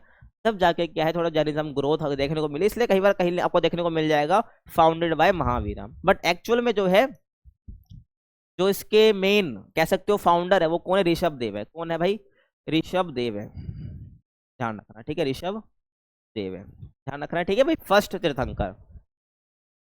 तो समझ आ गया, आप तीर्थंकर लिख के आना एग्जाम में, क्योंकि हमसे मेनली यहाँ पर बात नहीं हो रही, फाउंडेड की बात हो रही है, उसको आप कट कर सकते हो। ये 24वें थे, कितने थे ये, 24 थे, तो टोटल 4 हुए जैनिज्म के अंदर तीर्थंकर, ठीक है। और इट टीच नॉन वायलेंस, जिसको हम अहिंसा कहते हैं, ट्रुथ जिसको हम सत्य कहते हैं, एंड नॉन पोसेशन यानी कि अपरिग्रह, समझ रहे हो। तो हमें कोई किसी प्रकार का हम दिखाते नहीं मेरा है ये तेरा है, तो इस प्रकार का जो पोसेशन आपको नहीं होना चाहिए। और फॉलोअर्स आर कॉल्ड जैन्स। समझ रहे हो? तो हमें क्या सिखाते हैं? नॉन वायलेंस, ट्रुथ सिखाते हैं, नॉन पोसेशन सिखाते हैं, ज़्यादा हमें अपने हक की मेरा तेरा नहीं करना चाहिए। और इनके जो फॉलोवर्स हैं उनको जैन कहा जाता है। ठीक है, समझ आ रहा है? और दे बिलीव इन कर्मा। ठीक है भाई, कर्मा में बिलीव करते हैं। And rebirth and aim to attain moksha. मोक्ष क्या है भाई? मोक्ष क्या है? Freedom from the cycle of birth and death. ठीक है भाई, जो ये जन्म लेना मरने की जो साइकिल चलती रहती है, अगर इसे तुम्हें इसको अगर तुम्हें फ्री होना, इसको हम क्या बोलते हैं? मोक्ष बोलते हैं। ठीक है भाई, तो ये कर्म में बिलीव करते हैं और ये बोलते हैं कर्मा से ही, अच्छे कर्म से क्या है तुम मोक्ष की प्राप्ति कर सकते हो। बाकी ये जो रीबर्थ हो गया कर्म पे ये जो है कह सकते हैं हम विश्वास करते हैं, फेथ इनको थी। उसके जैनिज्म की बात करूं तो Jainism has two main sects. ठीक है, आपका दिगंबर और आपका है श्वेतांबर। ठीक है, ध्यान रखना है, बस शॉर्ट नोट है तो इतनी बात हम करेंगे। तो जैनिज्म आगे दो हिस्सों में बढ़ जाता है, आपका दिगंबर और श्वेतांबर। और जो Jain Monks and followers follow strict rules, जो स्ट्रिक्ट रूल बनाए जाते थे भाई वो उनको फॉलो करने होते थे, including not harming any living beings. ठीक है, तो जैन की खास बात क्या है? कोई भी लिविंग बीइंग है ना, या मान लो कुछ भी छोटे से छोटा आपको कुछ भी चीज दिख जाएगा ना, कीड़ा मकोड़ा, उसको भी नुकसान नहीं पहुंचाना है। ठीक है, तो ये ध्यान रखना, ये बेसिकली इनके स्ट्रिक्ट रूल्स होते थे जो कि भाई फॉलोवर्स जो है इनके जैन मोंग्स है वो फॉलो किया करते थे भाई। ठीक है, उसके बाद कबीर के ऊपर हमें शॉर्ट नोट लिखना था, तो कबीर के ऊपर बात कर लेते हैं। देखिए, तो Kabir was a 15th century bhakti poet and saint. ठीक है भाई, एक संत भी हैं ये और एक पोएट भी हैं 15th सेंचुरी के। और ही is famous for his simple poems. ठीक है, जिसको हम दोहा बोलते हैं, अपने छोटी क्लास में हिंदी में पढ़ा है ना कबीर के दोहे, ध्यान रखना। तो he is famous for his poem, जिसको हम दोहे कहते हैं। And that thought unity love and devotion to one god. ठीक है भाई, जो कि हमें सिखाते हैं जो इनके दोहे हैं, यूनिटी के बारे में, डिवोशन के बारे में और लव के बारे में। ठीक है भाई, ध्यान रखना है। और आगे बात करूं, और he criticize caste rituals and both Hindu and Muslim orthodoxies. ठीक है भाई, तो यहाँ पर जिन्होंने क्रिटिसाइज करा है कास्ट को, जितने बहुत सारे रिचुअल्स होते थे जैसे वैदिक पीरियड में मैंने बताया, हिंदुइज्म के अंदर अभी भी कुछ बहुत रिचुअल्स होते हैं, तो उन्होंने उसको भी क्रिटिसाइज करा है। और बोथ हिंदू एंड मुस्लिम, यानी हिंदुइज्म में, हिंदू में भी और मुस्लिम, हिंदुइज्म में भी और मुस्लिम में भी जितने भी ऑर्थोडॉक्सीज है, ये फालतू की जो जितने भी चलती हैं इनके अकॉर्डिंग, ठीक है ना, इन्होंने क्या करा है? क्रिटिसाइज करा है। और Kabir believed God lives in the heart not in the temples और मॉस्क। ठीक है भाई, तो कबीर बिलीव करते जो जो भगवान है, जो गॉड है, वो दिल में रहते हैं। ठीक है, गॉड लिव्स इन हार्ट, ना कि टेम्पल्स और मॉस्क्स में, ध्यान रखना। और his versus are included in Guru Granth Sahib. जो इनकी वर्सेज हैं जो ये बोलते थे गाते थे, वो कहाँ पर हमें गुरु नानक साहिब में देखने को मिलती है, जो कि सिख स्क्रिप्चर है एक, ध्यान रखना है। और ही इंस्पायर्ड द कबीर पंथ। ठीक है भाई, तो कबीर पंथ से इंस्पायर्ड थे and a religious community based on his teaching. ठीक है भाई, तो इंस्पायर्ड किससे? ही इंस्पायर्ड द कबीर पंथ, और बाकी जो क्या है रिलीजियस कम्युनिटी है कबीर पंथ। ठीक है, बेस्ड ऑन हिज टीचिंग, जो कि जो इन्होंने टीचिंग इन्होंने दी है। समझ आ गया? अब हम बात करेंगे making of sacred spaces. Sacred spaces क्या है? बेसिकली ऐसे प्लेसेस जिसको जहाँ पर होली प्लेसेस एक तरह से। तो sacred spaces are places made holy and through rituals myths and belief system. ठीक है भाई, ऐसी जगह जो कि थोड़ी मतलब कि होली प्लेस मतलब थोड़ी पवित्र बन जाए, किसके through? Rituals myths and belief system, कि वहाँ पर विश्वास करा जाता है भाई ऐसा ऐसा हुआ था, तो ये सारे सैक्रेड प्लेसेस बन जाते हैं। ठीक है भाई, एक स्थान पवित्र कैसे बनता है? एक स्थान सैक्रेड कैसे बनता है? ऐसे बनता है कि वहाँ पर बहुत सारी स्टोरी चल रही हो। मैं बोलूँ भाई मथुरा इतना पवित्र स्थान क्यों है, फेमस क्यों है? तुम बोलोगे भाई मथुरा, मथुरा की बहुत सारी स्टोरीज हैं। ठीक है, हम महाभारत में देख सकते हैं, तो समझ रहे हो ना, तो बहुत सारी स्टोरीज है, बिलीफ सिस्टम है उस एरिया के रिलेटेड, तो वो क्या बन जाएगा? एक हमारा होली प्लेस बन जाएगा। तो वही बात है, सैक्रेड प्लेस बन जाएगा। तो sacred places are places made holy through, holy places बन जाते हैं through rituals myths and belief system. And these include temples, mosques, churches, rivers, mountains and other places where religious activities take place. तो यहाँ पर क्या होती है? जितनी भी रिलीजियस एक्टिविटीज है वो होती हैं। समझ आ रहा है? और they often become a centres of pilgrimage. ठीक है भाई, पिलग्रिमेज मतलब होता है तीर्थ यात्रा। ठीक है ना, तो हमेशा जो जितने भी होली प्लेसेस होते हैं, ये सैक्रेड प्लेसेस होते हैं, तो ये हमेशा क्या बन जाता है भाई? एक पिलग्रिमेज बन जाते हैं। ठीक है, तीर्थ बन जाता है जहाँ पर लोग घूमने आते हैं, जैसे कि वाराणसी हो गया, आपका मक्का हो गया। और sacred places are not just physical, they carry emotional spiritual value for communities. ठीक है भाई, आप सोचते हो सैक्रेड स्पेसेस है तो ये फिजिकली होंगे, वहाँ पर मंदिर वगैरह हो गए, टेम्पल्स मॉस्क हो गए, नहीं भाई। ठीक है, ये होते तो हैं, लेकिन ये जो कैरी क्या कैरी करते हैं? इमोशनल और स्पिरिचुअल वैल्यू भी क्या कैरी करते हैं, कम्युनिटीज की जुड़ी होती है लोगों की भावना इनसे।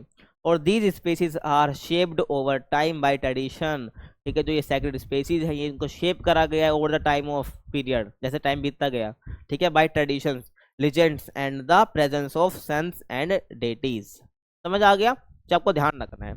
उसके बाद आपका है संस्कृताइजेशन, ठीक है, संस्कृतिजाइजेशन, इसको हम संस्कृतिकरण भी बोलते हैं।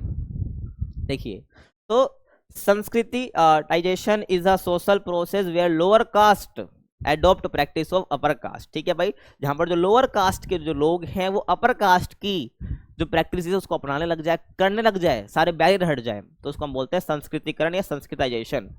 और स्पेशली ब्राह्मण्स टू मूव, इसके लिए Brahmins to move upward in the caste hierarchy, ठीक है भाई, जो ब्राह्मण्स है भाई हायरार्की में सबसे ऊपर माने जाते थे, है ना, तो जो सोशल जो लोअर कास्ट के लोग हैं वो भी क्या भाई ऊपर आ रहे हैं, ठीक है, जितने रिचुअल्स वो परफॉर्म कर रहे हैं, ध्यान रखना है, इसमें आ जाएगा वो। और the term was introduced by socialist, जो अब सोशलिस्ट है, ठीक है, सोशियोलॉजिस्ट जो हैं कौन, MN श्रीनिवास, तो इन्होंने बेसिकली जो है ये जो वर्ड आपको देख रहे हो इसको क्या करा है, इंट्रोड्यूस करा है, ध्यान रखना है। समझ आ गया। और आगे मैं बात करूँ, it includes changing food habits, wearing sacred thread और practising rituals and even changing names और गोड्स। समझ रहे हो, तो यहाँ पर ये क्या इंक्लूड करते हैं, जो संस्कृताइजेशन है ये क्या इंक्लूड करते हैं, फूड हैबिट्स, ठीक है, आपकी जो वियरिंग सैक्रेड थ्रेड जो आप पहन रहे हो कहीं ना कहीं वो आपका जुड़ा हो उस होली प्लेसेस से, और प्रैक्टिसिंग रिचुअल्स एंड जो है एंड इवन चेंजिंग नेम्स और गोड्स, ठीक है भाई, गोड्स चेंज होना, नेम चेंज होना, तो यहाँ पर इसकी बात आ जाती है। और आगे देखिए, this process helps in social mobility but also reinforce the caste system, ठीक है, जो सोशल मोबिलिटी कहने का मतलब जो कास्ट सॉरी आपका जो सोशल ऑर्डर बना हुआ है, हायरार्की बनी हुई है, इसको थोड़ा ना ठीक करता है, ठीक है, जो प्रोसेस है सोशल मोबिलिटी इसको ठीक करता है। And reinforce the caste system, जो कास्ट सिस्टम बना हुआ है इसको भी क्या भाई चेंज करता है, रेनफोर्स करता है, फिर आप कह सकते हैं इसमें कहीं ना कहीं फिर से एक चेंज आता है थोड़ा सा, ठीक है, रेनफोर्स किया जाता है इसमें। समझ आ रहा है। और नेक्स्ट मैं बात करूं, और it shows how traditions and identities can change with in the Indian society over time, में दिखाता है कि किस प्रकार से जो आइडेंटिटी है वो over the time in India कैसे चेंज हुई है, ठीक है, समझ आ गया। अब अगला question, discuss how various historians have described the rise of Sikhism in India, कि भाई जो अलग अलग अपने हिस्टोरियंस हैं उन्होंने सिखिज्म के राइज को बेसिकली कैसे क्या करा, डिस्कस करा, देखते हैं भाई, ठीक है। देखो भाई, तो सिखिज्म अरोज इन 15th सेंचुरी इन पंजाब, ठीक है, during a time of social political and religious unrest in India, ठीक है भाई, इंडिया के अंदर जब आपका पॉलिटिकल रिलीजियस अनरेस्ट चल रहा था, सोशल रोल पर अनरेस्ट था, तो उस टाइम पर बेसिकली सिखिज्म का क्या राइज हमें देखने को मिलता है। और different historians have explained the rise of Sikhism, ठीक है, अलग अलग हिस्टोरियंस ने जो है सिखिज्म के राइज को यहाँ पर एक्सप्लेन करा है इन वेरियस वेज, अलग अलग तरीके से। अब किस बेस पर करा है, based on their understanding of social reform, कि उनकी अंडरस्टैंडिंग के बेसिस पर कि सोशल रिफॉर्म किस प्रकार का किया, पॉलिटिकल कंटेक्स्ट क्या था, एंड रिलीजियस चेंज किया था, तो इसके बेसिस पर उन्होंने क्या करा है, हिस्टोरियंस ने कह सकता हूँ कि भाई पता है सिखिज्म के राइज के बारे में। तो पहले यहाँ पर हम बात करेंगे रिलीजियस पर्सपेक्टिव को, ठीक है भाई, कि रिलीजियस कुछ हिस्टोरियंस कहते हैं कि एक अलग रिलीजन बनाना चाहते हैं, ठीक है, समझ रहे हो ना, तो रिलीजियस पर्सपेक्टिव क्या है, कुछ हिस्टोरियंस ने बताया है। तो some historians describe Sikhism as a new and independent religion, समझ रहे हो ना, तो कुछ हिस्टोरियन क्या कहते हैं सिखिज्म क्या एक न्यू इंडिपेंडेंट रिलीजन है, तो क्या हो जाएगा रिलीजियस पर्सपेक्टिव। तो कुछ हिस्टोरियन सिखिज्म के अराइज को रिलीजियस पर्सपेक्टिव से जोड़ कर देखते हैं, ध्यान रखना कि भाई इंडिपेंडेंट रिलीजन बना रहे हैं ये, और started by Guru Nanak as a spiritual alternative to both Hinduism and Islam, ठीक है, इस्लाम और हिंदुइज्म के अल्टरनेट में भी एक क्या है रीजन है, ध्यान रखना, जो सिखिज्म है, समझ आ गया, जो कि गुरु नानक ने स्टार्ट करा। तो ऐसे हिस्टोरियन मानते हैं कि भाई सिखिज्म क्या है बेसिकली एक अलग रिलीजन के तौर पर भी डेवलप हुआ है गुरु नानक के द्वारा। और they note that Sikhism promoted one god, और यहाँ पर हिस्टोरियन ये भी बताते हैं कि जो सिखिज्म है यहाँ पर वन गॉड को प्रमोट करता है, ये जिसको हम क्या कहते हैं मोनोथिज्म भी कहते हैं, पॉलीथिज्म मतलब मैनी गॉड्स की बात हो जाती है, equality for all, rejection of caste and ideal worship and rituals, ठीक है, आइडियल वर्शिप वही हो गई, मैंने बता दिया मूर्ति वगैरह की पूजा करना, तो यहाँ पर इन्होंने रिजेक्ट करा है किसको, कास्ट को, आइडियल वर्शिप को, रिचुअल्स को, समझ रहे हैं यहाँ पर। तो यहाँ पर वन गॉड और इक्वलिटी की यहाँ पर बात इन्होंने करी है।